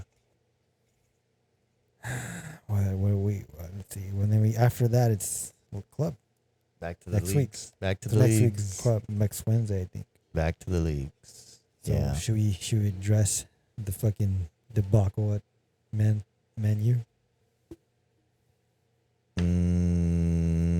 I mean, we don't have to address what the fuck just happened before, but we can fucking address what we can do from here on out because we got Welford or whoever. I mean, sorry, Manchester has it. I can't say we because I'm more of a Cristiano guy. Clearly. Cristiano and United have who? Cristiano United. That's literally all I'm fucking saying from now on. Cristiano and United. They got Watford, and then they got Villarreal in Champions League, then And then Chelsea, Chelsea. Arsenal. 3 games are critical. Yeah. 3 games that are critical.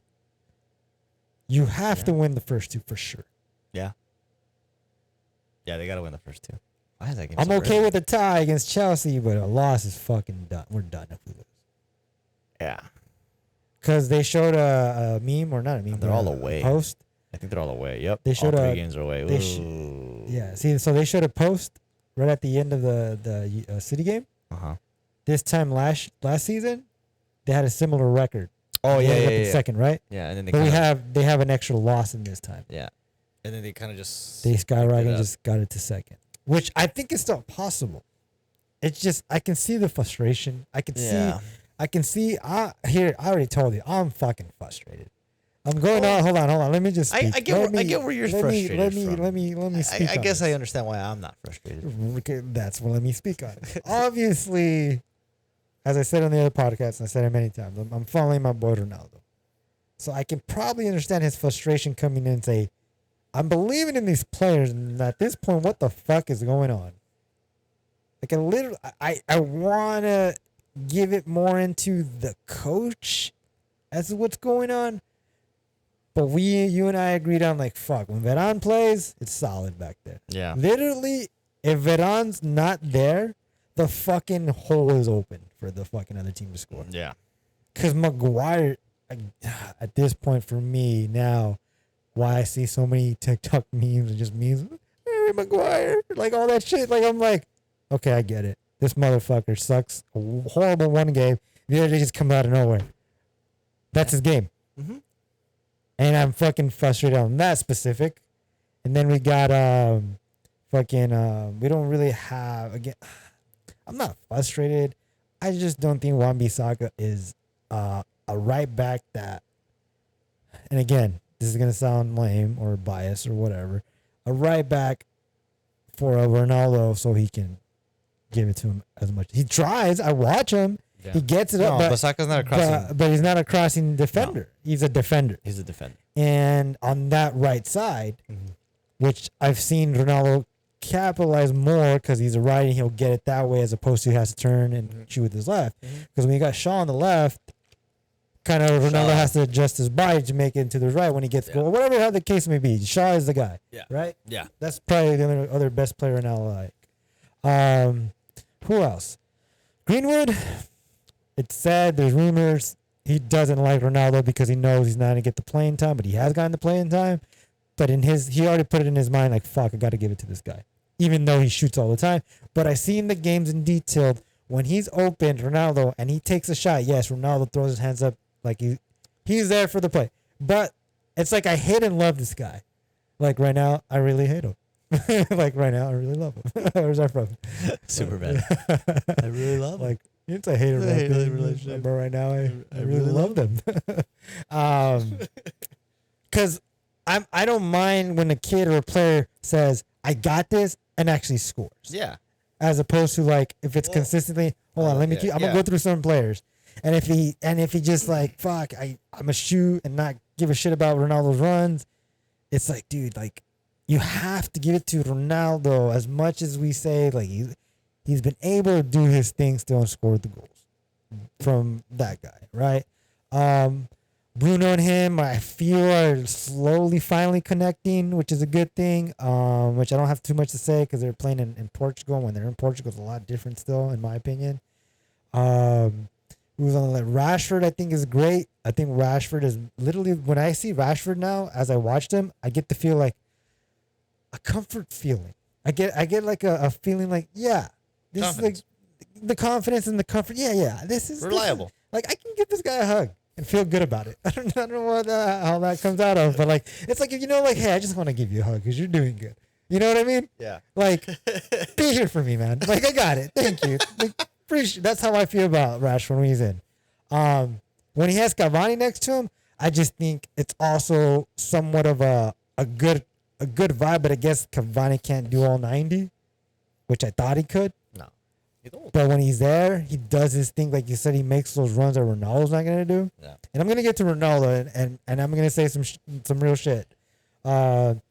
Who else is in the McTominay? I have nothing to say about the guy because I don't really know what the fuck his game is. I just see him out there and he pops up and he does something great, and then I lose him, and I don't know where the fuck did he go. That's how I feel about that guy. Fred just gives me that vibe of like, you're that guy that everyone's annoyed by, but fuck, sometimes you can do some shit. But when you don't do it, yeah, I understand why I'm annoyed by you. Yeah. Like, that's how I feel about Fred. Mm-hmm. Pogba, I'm fucking frustrated for Pogba, but at the same time, it's Pogba. When you actually feel like you want to play, I can't say anything because you fucking legit throw some dimes over there or kick some dimes. Yeah. Maguire, Shaw. Lindelof. Lindelof, there's not too much to say about Lindelof because he's more of like, if I'm going to play, I can only do so much. Meaning, like, I get the vibe from him. Like, he's like, fuck, I'm here. I have to, but I know I'm not going to play the next game. So he's like, this is my all right now because I know the next game's not for me. Yeah. That's how I get his vibe. And then De Gea, in the beginning, it was good until he fucked up again. So now it gets me back to the feeling like, I don't know anymore because you were consistent. Now it's like, fuck De Gea. Like, you could have blocked that and it went in, like in the World Cup, the last game. I don't know if you saw the goals. The recent ones? I think it was against City. He literally just... Oh, yeah. And I'm like, what the fuck? So it's like, again, but it's not entirely his fault, but it's more like it gets all into it. Yeah. Now, I think I said most of the players I played. Sancho, I feel like Sancho's one of that players, like, you're not giving me my time yet that I can really shine because you're going to take me out. You're not giving me my full 90s for at least 3 games in a row. Yeah. And he needs something like that to be consistent to feel the vibe. Lingard, like you said before, he had a hell of a last season with West Ham. Mm-hmm. But again, it interrupts, and then I'm going to get to Ronaldo, it interrupts the players that are going in for tactics and who needs to be where. But Lingard, when he goes in, I feel more like, okay, he's a Cristiano player. Mm-hmm. I think he really loves him. He's going to do what he can. He's going to do his thing, and he gets in there, he sneaks in, but he does agree with what he needs to do when Ronaldo's at the right spots. Yeah. Who else goes in? That's really big. No one else really. Van der Beek. They need to let him go by January. Matic isn't Matic. Nothing Martial. Martial hasn't even played. I think I don't think Martial should even be on this squad, and it's because of Ronaldo. I don't think you're gonna get playing time if you have Cavani, Rashford, Lingard, Greenwood, like Sancho. Like if you have those guys, and he's hurt apparently. So at this point, Martial, you got to go somewhere else, dude. We really can't hold on to you. And even if there's a game, like what game could we give him that you're not going to take Ronaldo out? Even though they're saying that he's not going to play all the games. Yeah. Because we have crucial games that are coming up. Yeah. And they're not going to you're not going to not have Ronaldo in. Right? Yeah. So Martial, I can't say too much. It's like, besides, like, I think you need to go to like a team that's going to let you play 90% of the season now and then come back. We just got to loan him out. Right? Who else did I miss? Is that most of the players that really get to play? Yeah, I'm looking at it right now. Yeah, I said Bailly. But he hasn't really played much where I can say too much. The last couple games he did all right. He messed up for me. Yeah, but the ones that I said, yeah, I think the ones that I said are the ones that started with Ronaldo until now is where I want to get at. Yeah. So, okay, if I missed anyone that came in. No. So Ronaldo. It's in this team. I know you said it looks like Juventus, but Juventus never got blown out 5-0 at all with Ronaldo. And here's what I'm gonna say about this. But obviously, hold on. Juventus Let me play in a strong league. They lost. Let me fucking talk. I would say the loss to Liverpool. No, you gotta let me talk. Hold on. The 5-0 loss to Liverpool is as good as compared to losing to Hella Verona in Italy, like 2-1. No, let me get to Yes. where I want to go. Because you gotta let me speak. No, I know, You but I'm gotta just let saying me the speak. comparison. It's not. This is why. But Liverpool's a top team. This is why it's not a comparison. Liverpool's a top team. Okay, but this is not why it's a comparison. Liverpool's a top team. Oh, good. Let me fucking talk. Here's why. You sound like Kevin De Bruyne. Let me talk. Let me talk. You ever see when Kevin De Bruyne did that? No. There's a video of Kevin De Bruyne where he was No. trying to argue with the ref and they were pulling him back. And he's like, "Let me talk. Let me talk." It was the funniest thing ever. Like, yeah, it's like a funny It's like a meme joke. type? Yeah, but it's a funny joke because like they're just trying to pull him away because I think the game was over and like his English is just so horrible. It's just funny. So they make fun of it a lot. That's what you sounded like. I gotta find it and show you. Go for it though. Sorry. Here's what I'm trying to say, because I want to get to Ronaldo. Losing 5-0 to Liverpool is a massive loss and a more embarrassing loss than what you said. Juventus to whatever Hella Verona is, because the English Premier at this point has elevated itself to more than just England. It's obviously the top league in the world right now, as opposed to Italy.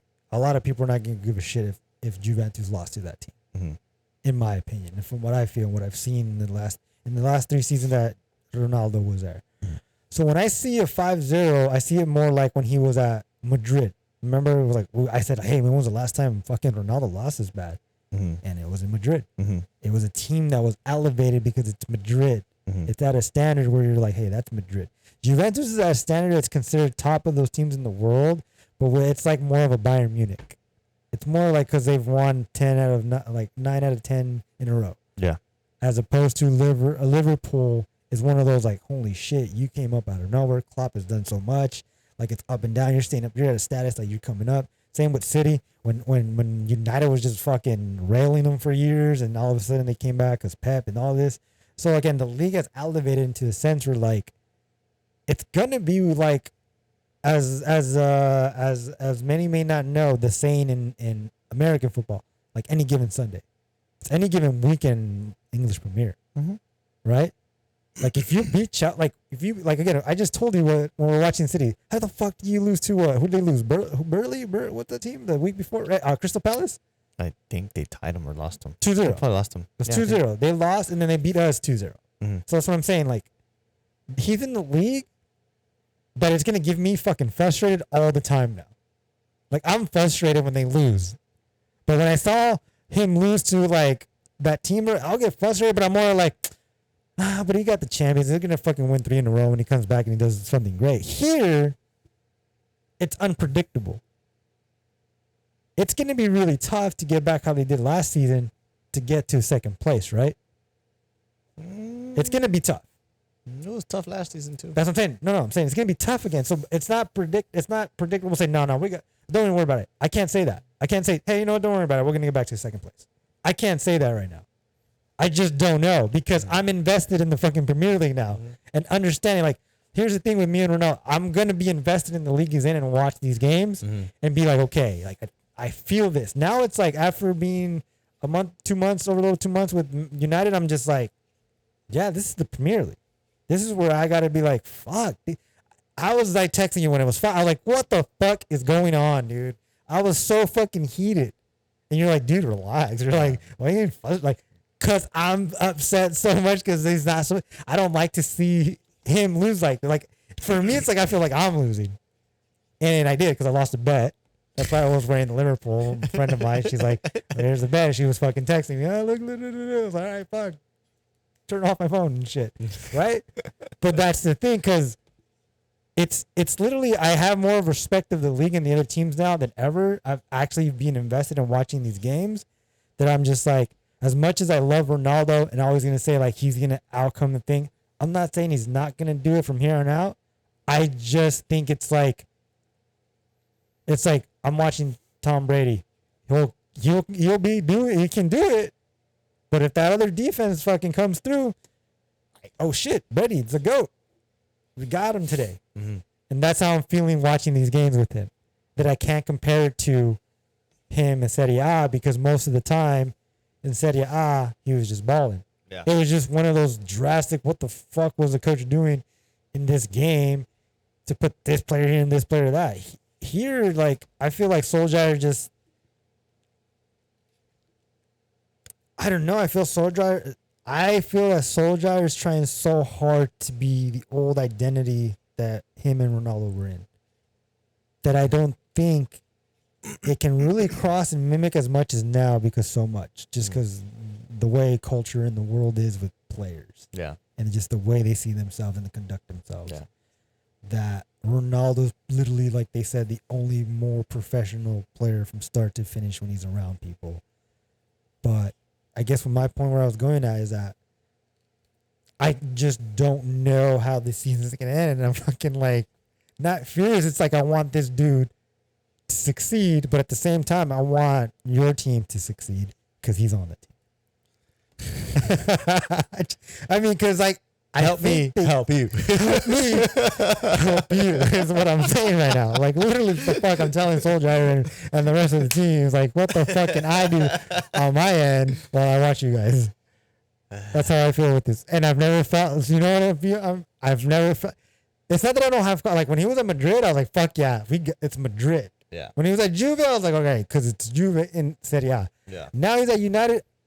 I didn't know the feeling you had when you first watched them, because I was a United fan, right? Yeah. I was just watching all the game, but like I didn't get a feeling of like, no, we got this. It's like, no. Now it's like, fuck, today he's brilliant, and next week it's like, what the fuck happened to the defense?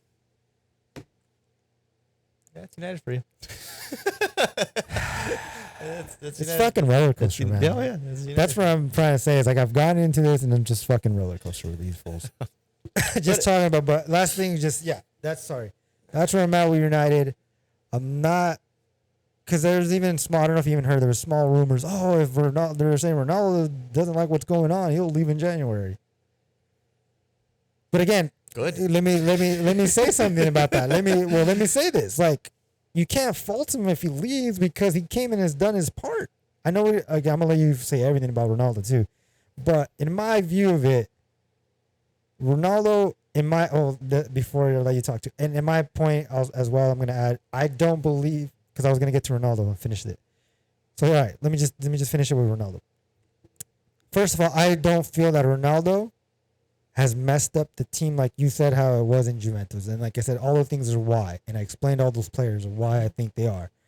My thing with Ronaldo is that same with Messi, him and Messi are so impactful that it literally, it's not even like, not just on the pitch, it's also a mind thing.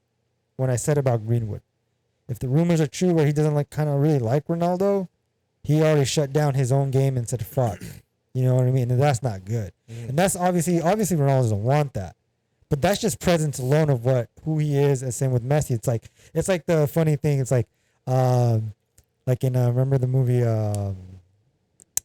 Adam Sandler, the football movie in jail. What's it called? Longest Yard. Longest Yard. I was like, and then he's like, oh, we got all these good players. I was like, oh, now we never get to play. That's how I think some of these players see that when Messi and Ronaldo come into the team. It's like, you can't say no to Ronaldo. And the presence he has alone is like, it affects the second, third, fourth guy on the bench. It's like, dude, they sold that white dude, number 21, because they had to give it to Cavani. That guy was good, right? He was decent towards the end of the last season. What was his name? Daniel James. Right? I thought he was decent. Ronaldo told me he was decent. Okay, well now I'll go with that. I'll go with the end. But you get what I'm saying? He literally just stepped foot on the field and he's like, all right, bounce him out because we got to give him 21. You got to give him 7. Mm-hmm. So that alone right there is telling you like his presence alone just is like an aura that's gonna affect the pitch, the players around him, or why certain things going. So to me, to those players, it's like I can't fault you for feeling a certain way, but I can only say you just gotta do you, man, and just link with your teams and just basically be a team player because you're not gonna get Ronaldo for the next 10 years on your team. You're getting him for 2. So basically, what I'm saying to those players is like, do what you can, man. If you won't get the playing time, bust your ass when you do, and work on whatever game plan Solskjaer has. So, and that's Ronaldo, and I'm not saying he has a downfall, but I do agree what he said in one of his last interviews. Obviously, he's not the same guy. What I'm watching right now is not really exactly the same as the last 3 seasons with Juventus. I'm seeing that he realized what his burst and his potential is now at 37. I think he's 37. No, 36. Or he just turned 37. Now he's realizing, okay, I'm at 37. He said it on an interview. I can't make those bursts anymore. I can't make those type of runs. But when I do it, I have to save it. He said it. So when he tells me that and I see it on the pitch, it's like, okay, it's working for him. His goals are coming that he wants and they coming out and he saves the team and he does what he can, as opposed to when we said going into all these games, let's see how Ronaldo really is against Liverpool. Let's see how he is against. He's the only one that I've seen that had the chances to actually score, but they didn't go in. But I was able to see like, okay, I didn't see like, fuck, he's horrible. I didn't see that. And if you did, it is what it is. But I personally didn't see like, damn, he can't do it. He can keep up. He had his chances. They just didn't go in. Goalies blocked it. It is what it is. If he missed, how he missed. But I still see Ronaldo's getting his chances. He's becoming a player almost like Benzema was, where if he doesn't get out, it's gonna come in, and it like I understand that I want him to play full 90 because that 90th is gonna be the goal that he's been giving us, and he's a type of player I personally think is that he gets accustomed in the feel as a player because we don't know how he feels, but I'm just assuming and looking that you play a full 90, you can ask any player right now. You get adjusted to the rhythm in your game and you just feel like something's going to click into the 20th, 30th minute, as opposed to having a superstar like that come in the second half for 25 minutes. That's really a different dynamic for a player at his caliber to go down to, as opposed to the caliber of Cavani, Rashford, Martial, Lingard. Those caliber type of players are used to, I think, that coming off the bench or starting and then going off, as opposed to Ronaldo and Messi. Like that's, again, I don't want to talk too much on Messi right now because even seeing him come off, I was like, that's weird. But if he's injured, it is what it is. That's something else. Yeah. But to see Ronaldo not injured, Ronaldo fucking up the whole game as I haven't seen. If I see Ronaldo like, yo, dude, he's playing horrible, I would think Solskjaer should take him out for that specific reason. Not necessarily because the only times I see him take him out is like, all right, well, we got Champions League. Let's save his legs. We got Champions League. And he's been able to come through in Champions League. So with that being said, on Ronaldo, I think he's still the Ronaldo that I love watching, but I think it's literally a dynamic of like, I'm seeing Ronaldo from the 37 and on of what he's basically just molding into right now. Yeah. Because it's not even the same Ronaldo from the past 3 years, but we could get that. A glimpse of it in certain games. Yeah. But my final opinion on Ronaldo, I don't think he makes the team horrible because of all the reasons I said. And that's where I'm going to leave it at. But again, there's a whole lot of season left. Oh, yeah. There's a lot of season left. And I think so far when I feel Ronaldo starts this way, from the years I watched them, I haven't seen him decline badly, and I don't want that to happen. Yeah, I want this guy to succeed until the last game of his life. But that's where I'm at. I know you want to see it different. To go. Yeah. Well, I mean, I'll just kind of bounce off of what you said with each player. Yeah, with Varane, it should have been a different aspect with him there, and he does make a difference coming in. Lindelof, I think even since the first time he was there, I didn't agree with him getting there. Never liked him. Maguire was one I was a little shocked and surprised about, but he was probably the only one, I guess you could say, in terms of being consistent, meaning he's able to play every single game, every single minute. Like he's been able to do that as a center back. I would love that from another defender, which would be Bailly, but he's always injured. There's a couple guys like that should have been that role there as opposed to trying to go get that guy to begin with. But he's there. Luke Shaw obviously has turned his game around tremendously over the last couple years. And then Bisaka, I knew he was not a guy from the first game that he was going to be that kind of guy that go in and get crosses. He was more of the defender to be physical and things like that. The midfield, Pogba's Pogba, like we said, and you said, I mean, I've always agreed on that. I don't think he's ever really... he has his days where, like he wants to play, and there's days it's like, dude, why did you even show up? Yeah. It's like, why are you even here? McTominay, I still think he hasn't found his... I wouldn't say he hasn't found his role or anything, but I just think in the sense that he's still young, and I think he's still getting in there, and like he's gotten better throughout the years here and there, but it's a very slow, gradual, growth. Fred is another one where it's like I wouldn't be in the sense annoyed, but I think I see where he does well, and I see where it's like, man, you just need you do well when you have this guy next to you, but you do terrible when you have this guy next to you. So I see where that aspect is there. Matic is old. I mean, he'll come in and play once in a while. That's about it. The Sancho situation, I'll get to that more into what I'm about to say with the guys. Rashford was injured, but I knew him coming in. He was gonna make the difference. He was gonna be the difference maker. I think him being hurt early on was a good thing to have some of the guys that we had. Now that he came in, it's kind of like he never left because he's basically kind of back to where he was, and if anything, a little bit better. Who else am I missing here?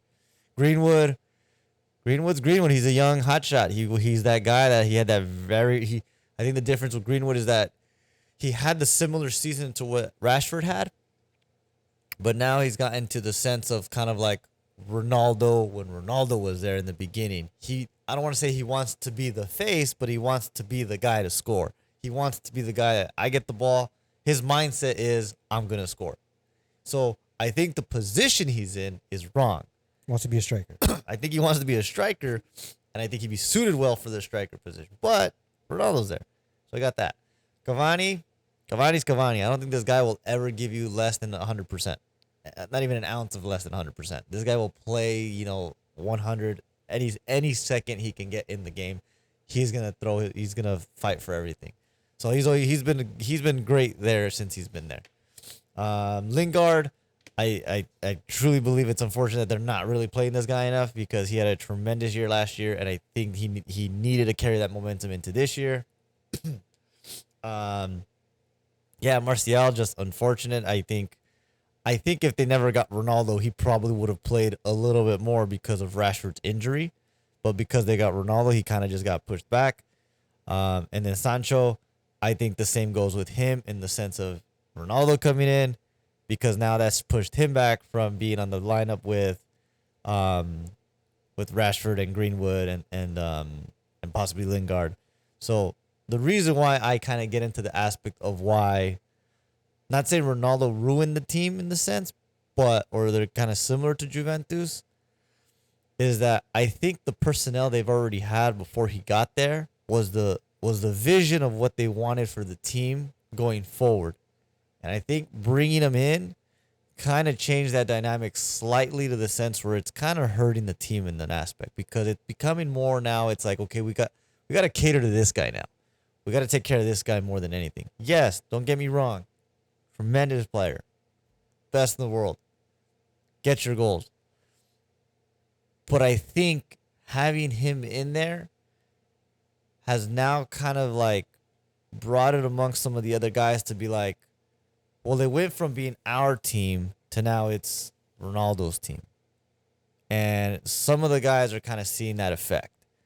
And it went from before Ronaldo was there, I think United was going to be under the radar in terms of playing well, but now, if they lost the game, they lost the game. Whatever. Nobody would have batted an eye.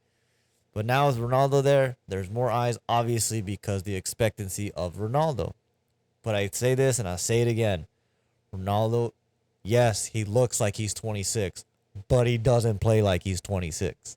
He's playing like he's 37. He's in the right places. He's hitting the ball in the right spots, but he doesn't run up and down the field like he used to, which is fine.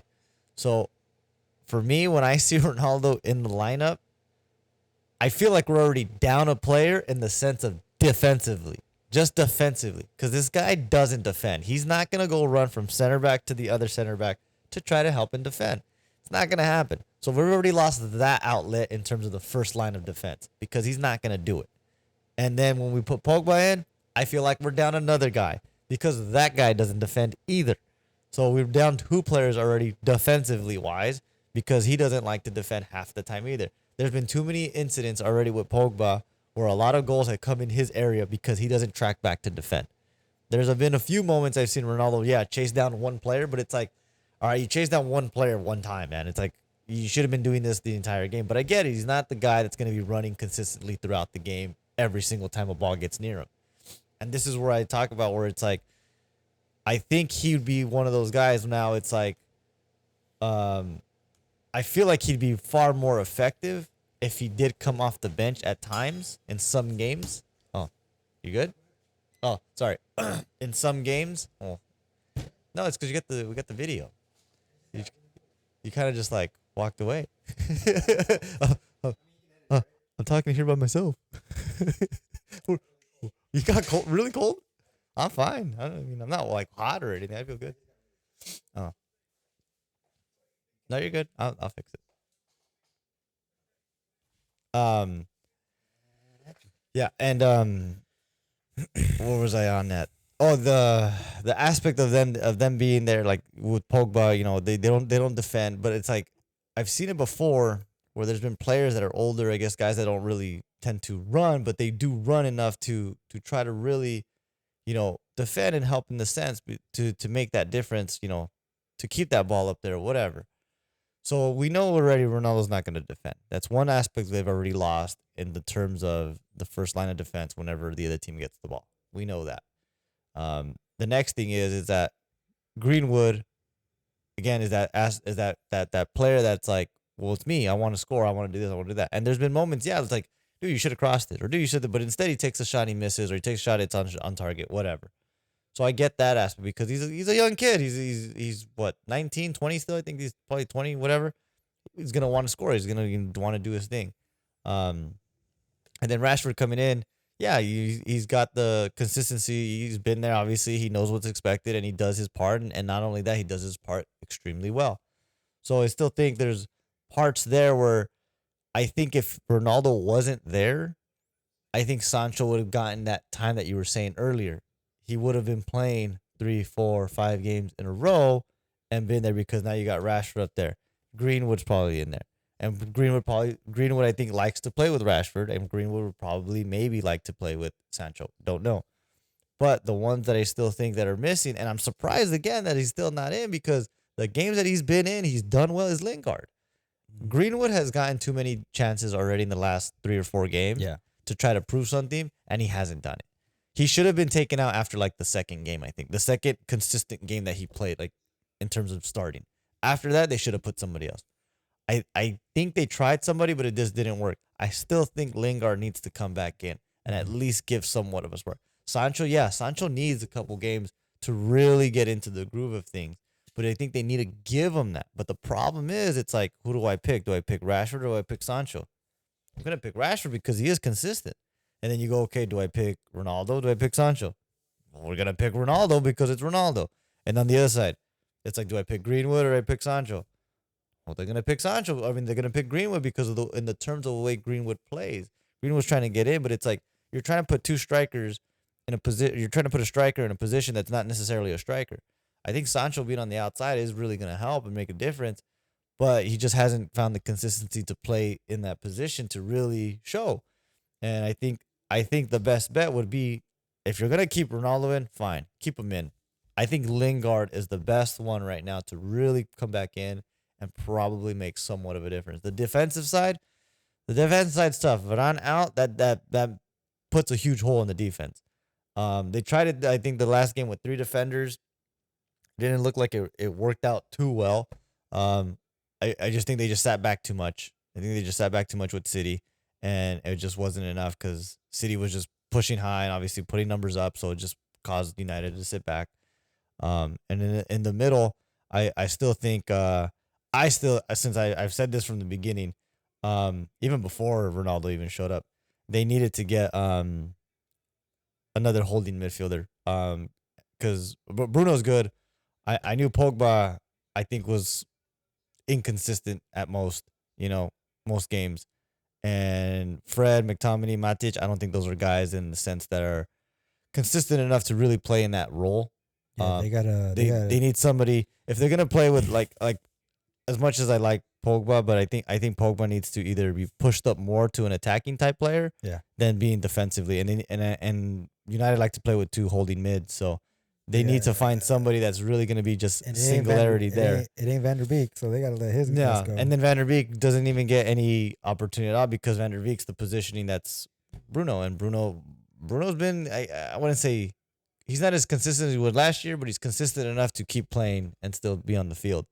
So it's just there's a lot of things like to me the reason why I say Ronaldo came in didn't really help. It was good that he came in. It's great that he's there, but I think the vision and idea of what the Solskjaer and I guess everyone in the boardroom, whatever, was looking at for this team was not with Ronaldo in the plans. But with Ronaldo in the plans, it's like you're kind of trying to cram something in there on top of what you already kind of had established that you wanted. So the reason why I kind of go about that,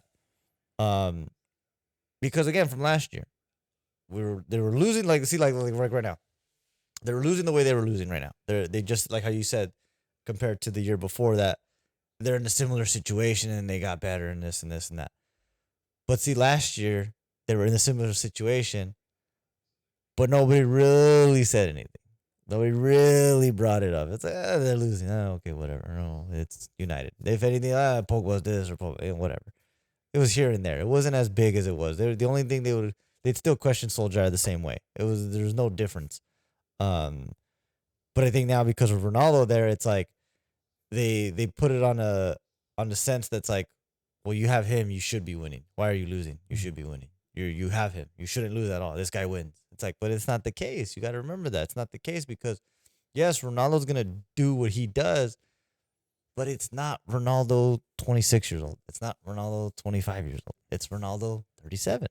So he's not going to run up and down like he used to, and he's going to give you your short bursts and sprints here and there, but I think it's still the guys that are around him that just aren't accustomed to that guy. I don't think they're just accustomed to him because of the way he plays now. With Rashford up there, you're going to get a guy that runs, which is going to allow space for this. You're going to allow that. But the moments that Ronaldo, here and there makes his runs, some are like, do I really want to give it to him? Should I give it to him? And they're hesitant. And there's times where it's like, yeah, you should have. And there's times it's like, maybe you should have got it yourself. There's moments like that. And I get it. And I think that's kind of where they're conflicting a lot right now because Greenwood, Rashford, Lingard, Martial, they've been together for about 2-3 years. They've been playing together for about 2-3 years at least.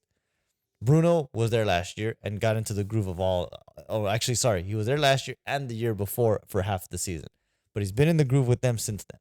So, like I said, a lot of these guys are doing well and working together and understand each other.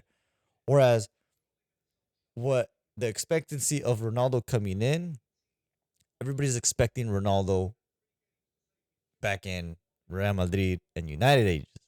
But again, that's not the case because that's not how he plays anymore. He's changed his style tremendously to it's like, okay, he's going to stay up there and he'll make his run here and there. But if he makes his run, it's like he makes his run. He ain't going to come back and try to make that run again because that was his moment to make that run. But before, it's like he made that run. Okay, he didn't get it. He's going to come back in 2 seconds. He's going to do it again. And then, okay, we find him. And I think that's the problem right now is that they're just still like, well, they just can't find that chemistry with him right now. And I think at least with Greenwood and him, they're complete opposite. I don't want to say complete opposites in the sense of their style. They're just complete opposite of each other and just like, it's like, I don't like you, you don't like me, man, but we got to play together. that kind of deal. It just seems like that sometimes, at least with them two. But Rashford has always been able to play with anybody around him. So I still think there's like a couple of pieces there in order for this team to be really successful. And we saw glimpses of it. It's just, they have to really find that rhythm and the right momentum and to keep that and that right rotation. And I still think I think they tried it in one game, but I think they tried it in a game where they shouldn't have tried it, and it backfired on them. And I think that was the Carabao Cup when they didn't play Ronaldo, when they lost. And I think it was against West Ham, which West Ham is a good team. Yeah, What can you do? They're coming up. They're a consistent, solid team.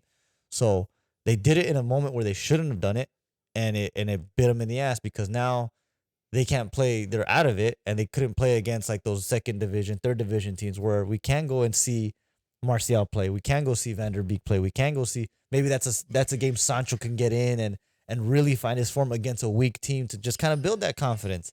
So it's games like that we've just lost out on to build this confidence around these other players to try to help the team, because now it's like, okay, we don't have that tournament anymore. Now we just have Champions League and League, and these are the two competitive things that we have to be 100 at.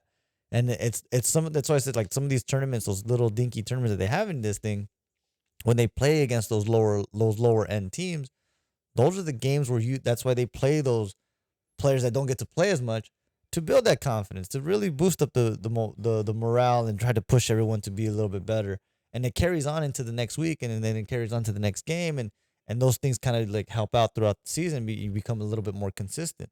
It's when you get in towards the late stages of that tournament where it's like, okay, now you're playing the teams in your league, and you lose to Chelsea in the Carabao Cup. Okay, you lost to Chelsea in the Carabao, but against a good team. Okay, you lost 1-0. That's not something to be really down about. But they got drawn to West Ham, which the week before they went and beat them like 3-0, and then they go and lose 1-0 in the Carabao Cup. And it's like, great, now we just lost opportunities for Sancho. We lost opportunities for Van der Beek. We lost opportunities for Martial to play. So it's like a lot of these guys don't get to play, so they're not in form. They're not in rhythm. So now it's like, well, when are we going to put them in? What game do we put them in? Like Watford, we're already struggling as it is. So it's like, are we really going to put in Martial to try to play this game? Are we really going to put in Sancho to try to play this game? Are we really going to put in Van der Beek to try to play this game to boost their morale? Probably not. We're going to start with what we've been starting with the guys that are already not, I wouldn't say not playing well, but just not playing consistently well, to the point where it's like we're really trying to force something out of them.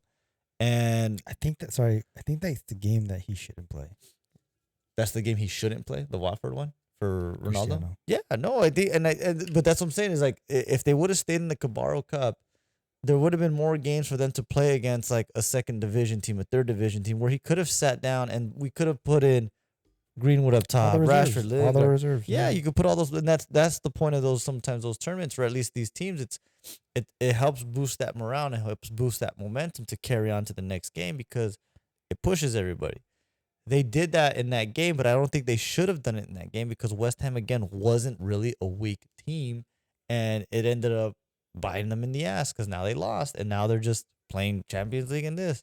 The only other time they can probably get a chance to do this again is going to be the FA Cup, but that's not a while away. That's like a while away, and you're already probably midway through the season by then, and you have to already establish yourself midway through the season. So that's kind of where I'm at with that, at least. I mean, that's kind of how I view it, is that there's key moments in the season where you got to find those right times to really find that rotation. And I think the rotation right now is difficult for them to find, for at least Solskjaer to find, because it seems like it's been the same guy. It was like the same guys throughout a couple games, and then maybe a switch here and two, and then it changed formation the last couple games, and it's been the same guys for those last couple games. So it's like, when are these guys really going to build in that confidence if they can't even get playing time? Well, like we said, the FA Cup's is later, and I mean, there's a whole lot of season left. No, there's a whole lot of season left, but it's like at that point by then, it's like you kind of, that's what the Carabao Cup in the sense helps you for, is that if they get past West Ham, I think West Ham has like, I don't know, like a shitty third division team or second division team now. Like they have like Sunderland that's in second division or whatever, but it's like that game, you don't play Ronaldo. You put that game, you try that idea where I said, okay, let's play all the younger guys. Put Ronaldo in the lineup, but let's put him in the last 20 minutes. Yeah. Let's see how it looks. No, I agree with that. I think that's where, and that's what really hurt them right now, is that not being in that tournament and allowing these, because dude, we can name it: Ronaldo, Martial, Lingard, Greenwood, Rashford, Cavani, and then there's the Ahmad kid. There's like 7 attacking forwards that are like, dude, how are you gonna rotate? You play with 2 wingers and a forward, 7 players potentially to be forward. It's hard to rotate those guys. It's gonna be hard to rotate those guys, and those are the kind of games where they needed to really try and do all that. But you can't rotate. No, you can't. No, I mean you can. The thing is, you can rotate. It's just now you can't because of the games that you're involved in. Here's what I was gonna say while you were speaking on, and like I said it's not Ronaldo's fault for those defenders not being able to defend. Oh no! I know, but I'm saying I know the aspect. I think the game that is up on the offensive side is I think it can still get there within the next month. Yeah, I think there's still a groove. I guess the word I can use is a groove for them to align each other up there. Yeah, but the defense is what's really the shittiest part. And if you don't have a defense, you can't win games. Yeah, you know what I mean? Yeah, and we can't fault Ronaldo for saying that. Oh, you're the reason why we can't win. I can't I get your points of views and why you're saying what you're saying. Yeah. But at the end of the day, defenders got to defend. Oh no! I'm agreeing on that part, but I still think it's still that plays a role in the sense because it's like the defenders got to defend, yes, but you got to still remember the first line of defense is the attack, the attacking players. Defense wins championships. I know that. I get that. I understand that.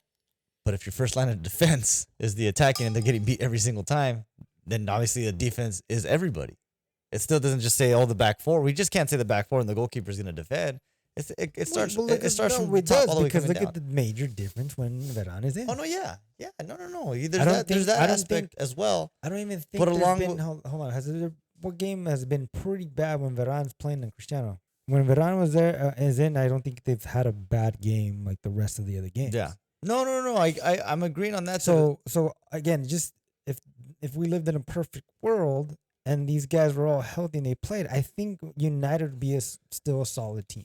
Oh yeah, it's because again, like going back to what I said, this league is very, very competitive all the way around. When you lose to a shitty team, you can beat the first place team the next week.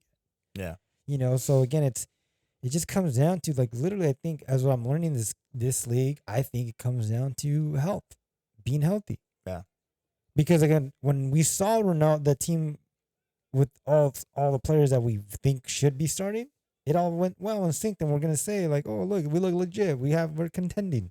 Yeah. So it only makes sense, I guess, in my eyes, when the certain players are not in place because of injury. It's gonna go that way. Meaning, like, I'm not saying their depth is not great. I just think a certain part of the team, the depth is not all there, which is the defense. We don't have it. There's not a depth enough to be like, okay, Varane, if you're hurt, we got a real replacement for you. We don't. Yeah. They don't. Lindelof, no. Right? Yeah. Like, Bailly, he hasn't really played much. He just hasn't been consistent. He's always been because he hasn't been played much. He's always injured. And he's been injured. And then like so it's like who do we put so it's just for me, it's just more difficult if you don't have the balance that you need for the team. And when they did, the team looked great. And the team looks great. I don't think they've lost, or in my eyes, I think the only one that they fucked up was the first Champions game. Because again, it was a mistake from Lingard. It was a mistake when he passed back the ball. Yeah. But it was supposed to be a tie. They were red carded in that one. That was when they got red carded. They were playing down with 10 men for like since the first 20 minutes. But that pass, if it didn't happen, you know what I mean? Like, yeah, but if we don't get red carded, that game doesn't even go that way. Depends if that pass didn't happen either. No, they're playing. You're playing down 10. But that was a free kick. Yeah, but you're playing with 10 men. You can have 7 and that same free kick can happen. You're playing with 10 men for 80 minutes, 70 minutes. You play with the full 11. That's a different game. I understand. That's a completely different game. That pass never even gets thought of or even close to because it's a mistake. Either way, it's a mistake. Yeah, but they say yeah, but yeah, I get that part of the mistake happen, part. It would have been 1-1. I know, no. If the red card never happens, I think they go and win like 3-0. Because now you're up 1-0, you get red card, you're down 10, you're just sitting back the rest of the game because you're not being able to go forward anymore. Because they went down a player. But this is the red. But this was in the first half. So that's what I'm saying. you're down 10 men for like 80 minutes. No, I get it. So they were but holding. if that never happens, they were holding their own until a mistake. I know. But if that never happens, Which the I red card agree. never happens. I agree. But this game does not. That whole thing never happens. I guarantee you this game goes like 3-0. I agree with you. And we'll see it because they're gonna play them again. I agree with. They did or didn't? No, they haven't played. They played the last game again. They'll play the last. They played the last one first, and then they're gonna play them last. What I'm saying is, I agree with you on that. But when something happens in any sport, you have to adjust. Oh yeah, no, I know. So that. the next 80 minutes of that mistake still happened, in my opinion. Yeah. If that mistake didn't happen, they could have tied with 10. Yeah. In my as strongest opinion. You know what I mean? Yeah. So I think that's the only game that I can see that was odd because one, he took out Ronaldo, like you said, he's just running around, he can't get the ball because he has to go defensively. But Varane was playing. That was probably the only game that was a disaster. They were both on the whole field with the team that I think was on the field was pretty solid. Yeah. But like, yes, that red card changed everything. Mm-hmm. But again, a mistake happens, and it just happened. Yeah. But I think even if it was 10, if he didn't make that pass and he understood what he was doing, I think it would have been a tie. With the solid team that I think should be playing together. Yeah. So now that Varane's hurt, things are changing. Things Yeah. like, you know what I mean? So that's what I'm saying. It's like, I don't think I've seen a game besides this game when Varane and Cristiano and Sancho all play, all the players that they bought was actually doing well. Yeah. As opposed to where all these other people are saying, oh, these guys are not doing anything. It's like, well, dude, you understand that defense is not fucking there right now. And I agree with it. It's all simultaneously your first line of defense. I agree with all that. I'm just saying it's like when those players were there, the team looked great. And hopefully they get back soon. Yeah. And they go back to where and that's what's frustrating. Again, this league is frustrating because of injuries. It's all injuries. Same when last year, was it Liverpool? The year after they won it? Injuries, right? All their injuries. It's like we don't have our best players that are in sync. Even though we want these tournaments that you say or these cups and get these younger players playing time, our still best players are not playing because they're injured. Yeah. Right? This league is filled with injuries that they have to have depth. Oh yeah, no. And of course it has, and I agree with you. Those cups help that for those young reserve players to get those playing times that they need. But yeah, man, that's where I'm at. I think again, I don't know how it's gonna end. I want it to end well, and I'm hoping for the best. I'm sure. I think this break might. I'm hoping this break does. I wouldn't be surprised. I wouldn't be surprised after this break if Ronaldo does really good tomorrow, and I don't think he should start. I wouldn't be surprised for him to be like, you know what, let's not start you. Let's get you the second half. See, like get Cavani and Rashford up there, or Lingard, and then Champions is the week after. Yeah. Right. Yeah. See, look, because they play this Sunday, and then the next game is next Saturday for United, or Wednesday. Probably Saturday. Probably Saturday or Sunday. I'm checking the schedule, or yeah, I'm checking something on the schedule for the Cabarro. What am I looking at here? I don't know. What are you looking at? Yeah, see, look. They lost to West Ham. West Ham goes and plays Tottenham for the Cabarro. Oh no, they played Man City. Yeah, they go and beat United. Then they go play Man City. They beat City. Now they're in the, I guess, semi-stages. They're going against Norwich for that. So it's like I'm saying, it's like there's games that could have happened. I mean, you're going against top teams still, but that still plays like a role. But I think the FA will definitely take part in that as well later on. But yeah, I mean, let's see what the break does, and it's a good game to come back to. Watford, they should win. It's away. They should win. But let's see how they go about it. But I mean, the only way I see them getting rid of Solskjaer if he loses these next 3 games in a row. If he loses to Watford, he loses to Villarreal. Fuck. Yeah. Gone, dude. I think they'll get rid of him. And him. actually, I just realized who they were talking about would be his replacement. The guy that was at Liverpool.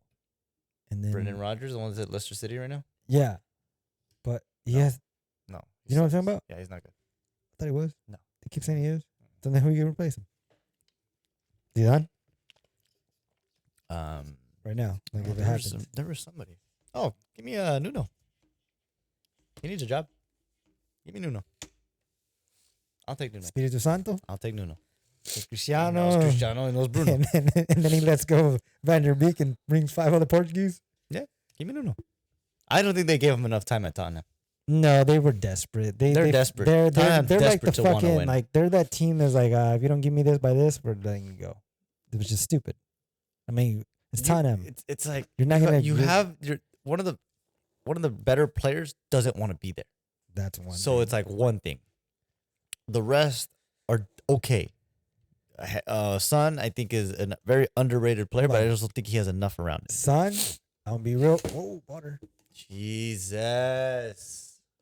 Get to it. Relax. Stayed in there. Get it together. Son, I think it's time. Yeah. I think you need to be in like a top 5 world team. I think it's time.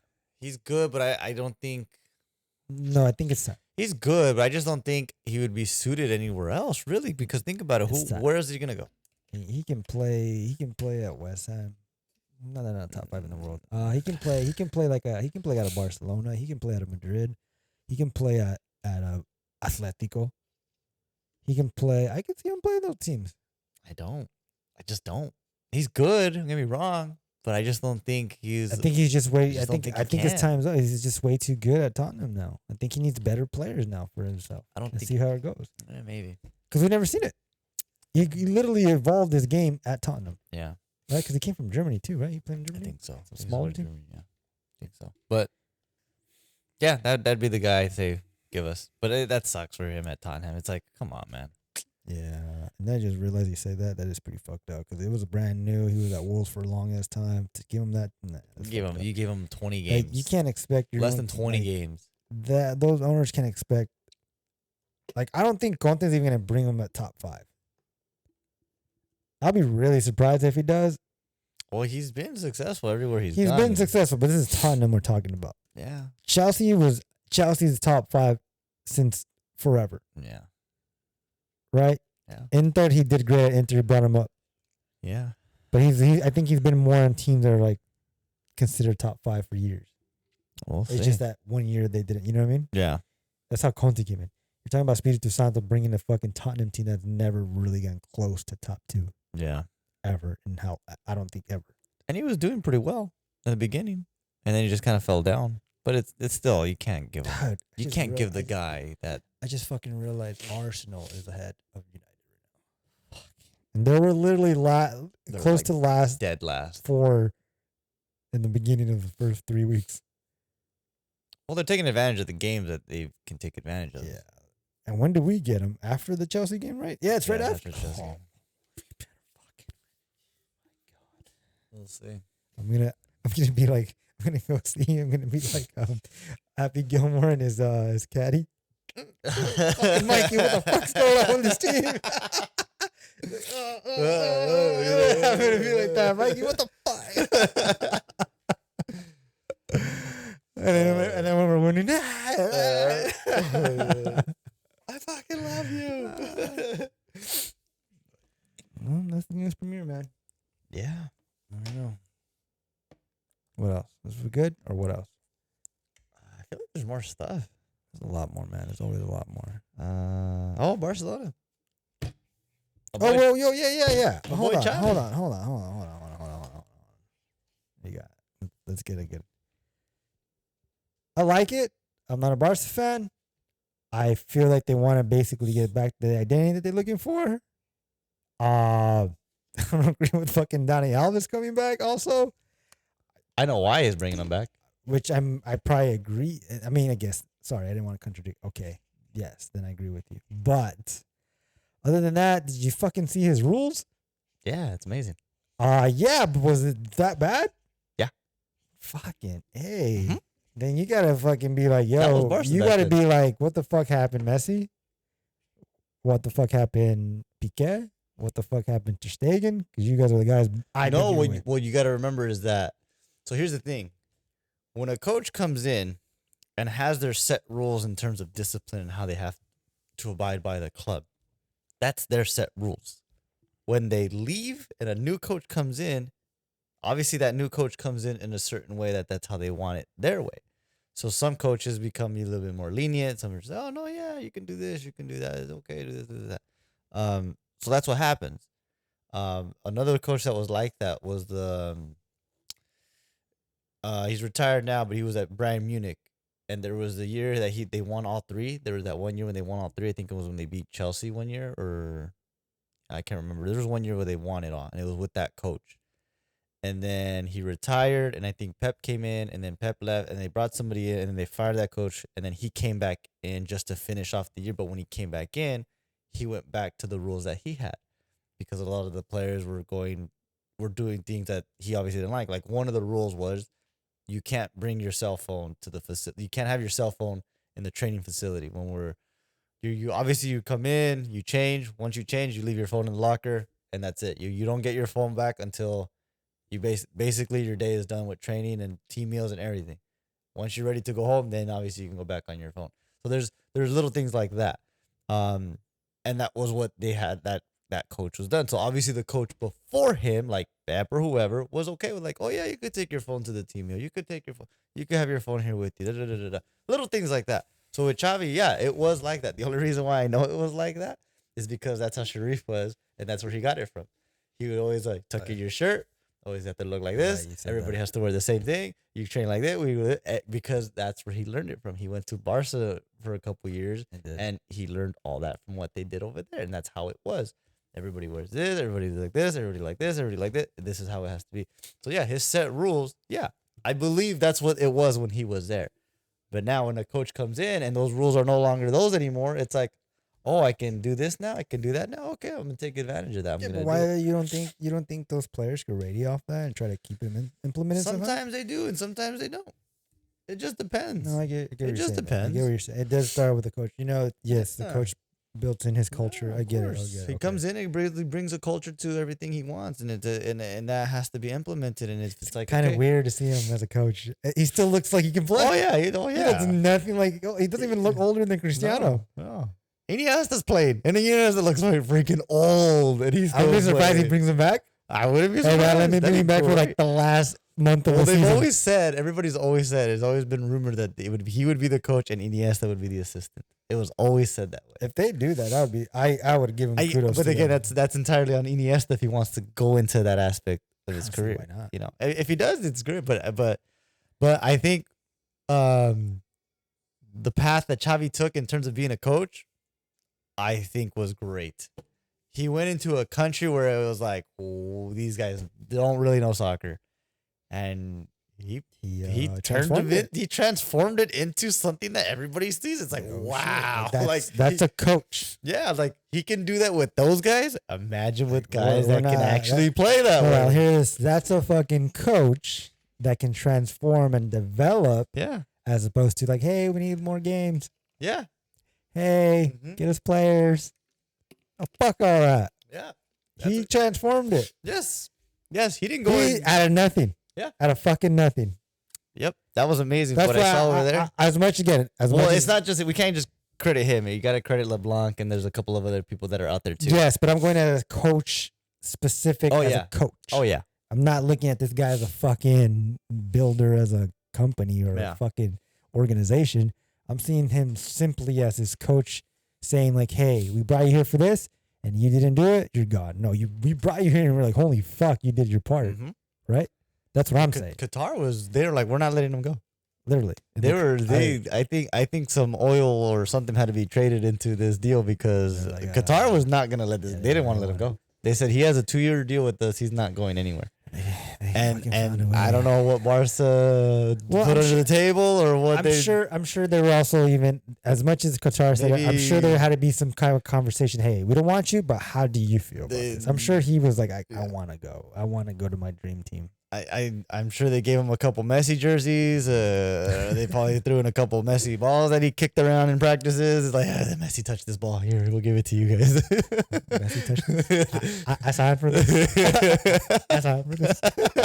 This is mine. So I'm sure that's generally what happened. And yeah, he's there now. And it's again, I think it's a it's good. gonna go back at least to the Here's environment here's of what I what it don't was. want, and what I hope again. I'm talking about Barca. I'm not even I don't want them to do what they did to Espiritu Santo, which I don't think will happen. No. I think Xavi, I no. think if this president realized he got what he's been looking for, and Xavi, this is the everything we've been thinking of. I think this is the next step of like the next step. Yeah. I don't want to sound like I was rhyming, but Yeah. No, I You get know what what I you're mean? saying. Like, No, I get what you're I saying. think they're gonna allow this guy to build Barca back, which I Oh, think yeah. they should let him do. Mm-hmm. Yeah. Oh no, they will. And I don't think he's not gonna be successful. I think he's gonna. I think anything here is just gonna be okay. Give him a chance. He's gonna do his thing, and I think it's eventually gonna grow into because he's got good players, and there's a lot of players that were just how do you play it not utilized enough. There's a lot of players there that they didn't really take care of in the sense to say, man, this guy's got potential. You should play him more. Give him more chances because. From what I heard, there's a lot of guys that Koeman just didn't like, and even though they were good, he just didn't care about them. Well, He just didn't care. Suarez. Yeah, there's a lot of guys like that. So it's like, I wouldn't be surprised they bring back Suarez. I know, right? Yeah, because the whole organization that was there before this president and this guy. Exactly, you're bringing back Dani Alves, who's almost fucking 40. Why not bring back Suarez? Yeah, but At Danny least for a Alves, year. Danny Alves, man. Suarez was fucking. Who else is I doing know. what Suarez did? Like, Yeah. you literally threw away your goals. Yeah. Like, Yeah, if so anything, like Xavi, I'm excited for it. I'm curious. I really want. I respect Xavi, yeah. even though I was talking shit to Ronaldo just because it's Ronaldo. But I was like, oh, he's washed up. He has no mellow nose. What has he done lately? He's like, what? He won World Cup. What the? I was like, who even cares? I was like, he didn't have a number 9. But no, like I feel like this guy is. I feel like he can be. I'm not saying the next Pep, but he can be that I see realm him. of. I see him more of being like Luis Enrique. I actually think he can be a 10-year coach. Oh yeah. If it goes the way I think he wants to implement, like, and here's what I'm thinking.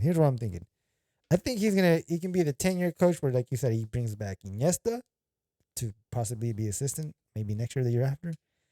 Once Messi's done, he'll bring Messi as well. Messi, he says he wants to be a director to get the players. I'm pretty sure he'll implement that. And literally, you have the Barca that Pep had fucking working for Barca now, which Yeah. I think could happen. Well, in the sense Because that's kind Piqué of wants to be there too after. in reality, that's kind of how it was before Pep became into Barca because Pep was doing the B team, and then when Pep came up, then Luis Enrique came in and was doing like the B team. Like a couple of former players were kind of like in that realm, but I still think where they need to go back to is really implementing their youth academy because that's where all of these guys generally came from. Xavi, Iniesta, Busquets, all of these guys came from that team in that era. And when I think they will. Did you see a little kid? yeah, they oh yeah, I saw that video. But the thing is that I'm hearing is like since the guy that's originally there now, or when he was there originally, they invested a lot of effort and time and money into the youth, and then after he left, the people that came in, it was just there, and they didn't really invest enough into it anymore. Yeah, they just bought players. They just started buying players and just kind of going from that, which was the issue that everyone kind of saw, and they're like, no, wait a minute, like why are we buying players? Like there's this kid that's coming out, there's this kid that's coming. How did we lose this kid? How did we lose that kid? Like the kid that's at PSG now, that Xavi kid, they lost him, and this kid was like legitimately one of the top players in the youth. And his name is Xavi. And his name's Xavi, and he plays for Holland. And it's like those are players like that you can't lose because he's at PSG. He's not playing as much. He's maybe getting sprinkles of games here and there. But I guarantee you here they would have given him far more chances because it's just Barca. They just do that. They just let those players play somehow. You gotta get those things. I got to get those things now? Yeah, just do all that. Hey, guys, right. do that. Yeah, I need a rebounder. They're expensive though. Those? Yeah. They're like How much? $300, man. Shut the fuck Yeah. up. You can make that with. Oh yeah, no, you can make it. Pretty sure. Tell my dad. Boom. He'll Yeah. figure it out and make that. I'll make one of or we'll make one of those. They have wheels on them. yeah, those have wheels just to move them mobile or whatever. Wait, so you saw those? What? On Amazon or what? No, I seen the wall ones, the rebounders, those walls, like just different versions, generic ones. okay. Yeah, people are selling for like $300. Sheesh. But to make one, maybe like less than $100 to make it. I think my dad can make it. So I've tried like there's ways I want to make one. It's just there's certain parts and pieces that it just there's a lot that goes into it because me and my dad were my like I was kind of like drawing out the schematics with Oh, my yeah? dad one time. Yeah, because I wanted to do it, and then he was trying to explain everything to me, and I was just like, oh, okay, that makes sense. That makes sense. So a lot of it is like the wood and like the thickness and this Yeah. and that because you want it to last, and over Yeah, time, if you're yeah, just yeah. that wood's gonna crack and break, and it's not gonna be Yeah. useful at all. So that goes into it too. So, but yeah, all that I'm definitely looking into all that. But yeah, going off of this, I'm sure it's gonna be what he used to do and how at least he played and things he knew. Because just looking at some of the training sessions right now, I'm like, I haven't seen obviously what Coleman did, but He's already there with the youth. That's the youth. oh, it is, huh? Yeah. Yeah. See? He's already implementing the youth. No, which is good, and that's how it's supposed to be. Because it's like those are the guys that are going to be coming up. It's like why go after buying players when you That's can what they're here literally for. build them and That's what just these kids are here plug them for. in here. Yeah. Because that's literally how that team ended up being with Pep. It Mhm. was all of those guys were literally on the youth academy side. God, he can still pass the ball. He's just playing. He could be a player coach. To be a player Good. coach, be a Giggsy. He probably could. Wouldn't doubt it. So But he's like, need these players. but yeah, I mean I'm excited for it. No, I agree. I'm I've really excited I've for it. always agreed with what you said, and I've always agreed that with any organization to have a youth program Yeah. to build them into the Oh, yeah. system because that's the only way you can Well, build into the future and build into championships. Well, it's like, look at it. I mean, yeah, there's teams that won, Champions Leagues and this and that with, buying their players, but it's like, how dominant were those teams that won those years? Yeah. Like, Well, like in the sense of, how can I put it? In the sense of what they were winning throughout not just league, but in Champions League and all of that. Yeah, like Madrid and Barca, and at that era that when it was like, when Yeah, well, it was just Madrid and Barca, and they went and got like not only did they win with Madrid and Barca, then they go and win in Spain. Yeah. Because they were just they have all of them those together. youth players. Because I don't remember Madrid when they had when Ronaldo was there. The youth players, Nacho. Spain's coming up, man. Spain's winning the World Cup. Calling it. Spain. Luis Enrique is the coach, man.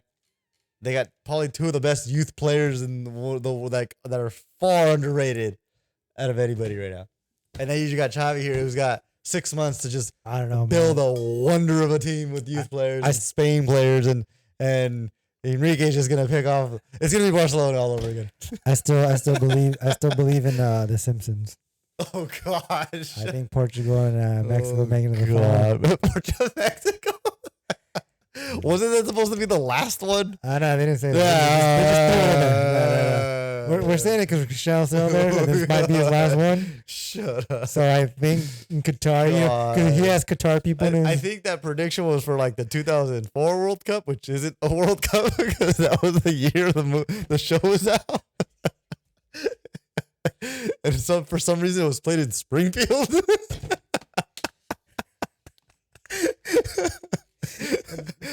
Oh man, that's fucking hilarious. Yeah, that was gonna happen. They're like, oh, we can't play this last game. We gotta go play it in Springfield. That's the final. Yeah, there you go. Jesus. There you go. Oh man. Oh, well, we'll see. I mean, I think he's gonna succeed. I think I don't think anything drastic's gonna happen. No, I don't think anything crazy is gonna happen. Like all of a sudden they're gonna just be winning games left and right. If you can do this at Qatar at a level of players in Qatar, these players have to pick up. It went from It has to be a lot better. It went from when I heard Qatar was being the host, and I'm like, they're gonna go to the World Cup because remember, as far as I remember, if you're hosting, you're automatically in. But they changed that rule. That's no longer the case anymore, right? Like you actually have to qualify now. I think it's after this one. I can't remember when Actually, it is. I don't know. I think it's still implemented because like the next one is after this is USA. Regardless of that fact, when they were considered, obviously, or when they won that bid, the first Confederation Cup that they attended, they got blown out like every team, like badly. And then the last one, no, what were they in? Was it the Gold Cup? They didn't do Confederation Cup. It was a Gold Cup that they were in, right? Recently? Yeah. Yeah. Yeah. The one and then that decent yeah, and then they almost beat USA. and Canada. Yeah, and Canada. Yeah. That was like, okay, that's not Qatar. It's like, okay, this is Xavi and LeBlanc and all those coaches that are there, like that really. Well, I help don't know if I develop them. told you this. I was watching like one of those 60 minute things. Yeah. And it was about the Qatar World Cup. They were just, just coming closer. They're talking about it, and I remember there was like a spokesman saying that we finally use our investments and our money to building the stadiums and our league, meaning we got all the best coaches we can find that were willing to come here and help us evolve our team, because we also want our team to exceed in our own World Cup. So basically, they did their research. Yeah. These fucking millionaires that which is one of the richest countries in the world, Mhm. and was like, we gotta do something about it. And they did great, right? Yeah. One thing before I forget too, there's a fucking stadium that they can take apart with crates. There is a stadium that they're gonna play in the World Cup that the whole stadium you can put together like a Lego with crates, and then once the World Cup's over, they're gonna take it all down Interesting. with the crates. I gotta see They that. say they can literally do that and move it to another city or somewhere else, another location. It was again, it's on 60 minutes somewhere. I'll probably try to find it for you. But yeah, I mean, if he can do it there, he can do it here, man. I think it'd be a cool World Cup. It's pretty interesting. But I mean, pretty much it. No, Yeah. I mean, we kind of covered a good amount of things. I'm sure we missed. I'm a glad lot we got the more. Chavi thing in But the end. yeah, I didn't even forgot that until you mentioned it, which Yeah, I'm glad too. I'm glad we got into As much as I don't really give a shit about Barca, that. you gotta respect the game, Oh, jeez. Yeah, but yeah, we'll see. See what Alright. this guy can do. Yeah. And that's about it. That's about it. What the games? Euro Cup, Euro qualifiers tomorrow, Sunday, and then back to league, and then hopefully he doesn't get busy and we can talk about the club games. I think coming up into December, I should be okay. Well, no, the club slows down, so I got one aspect that can slow down. The high school comes up, and because actually, yeah, we're gonna have to get into the high school about me with the high school probably next week or the week after, because we start the season pretty soon. So we'll just end it on that. So Okay, yeah, we're let's good. end it on that. Again, subscribe to our YouTube channel. Follow us on TikTok. Follow us on Instagram. We're going to have more stuff going. We're just going to try to, again, get more content out for you guys. And yeah, just hopefully you guys can just keep following us and subscribe. Let people know about it. Yep. We're good? Good. We're good. We're out. All right. See you then. Thanks.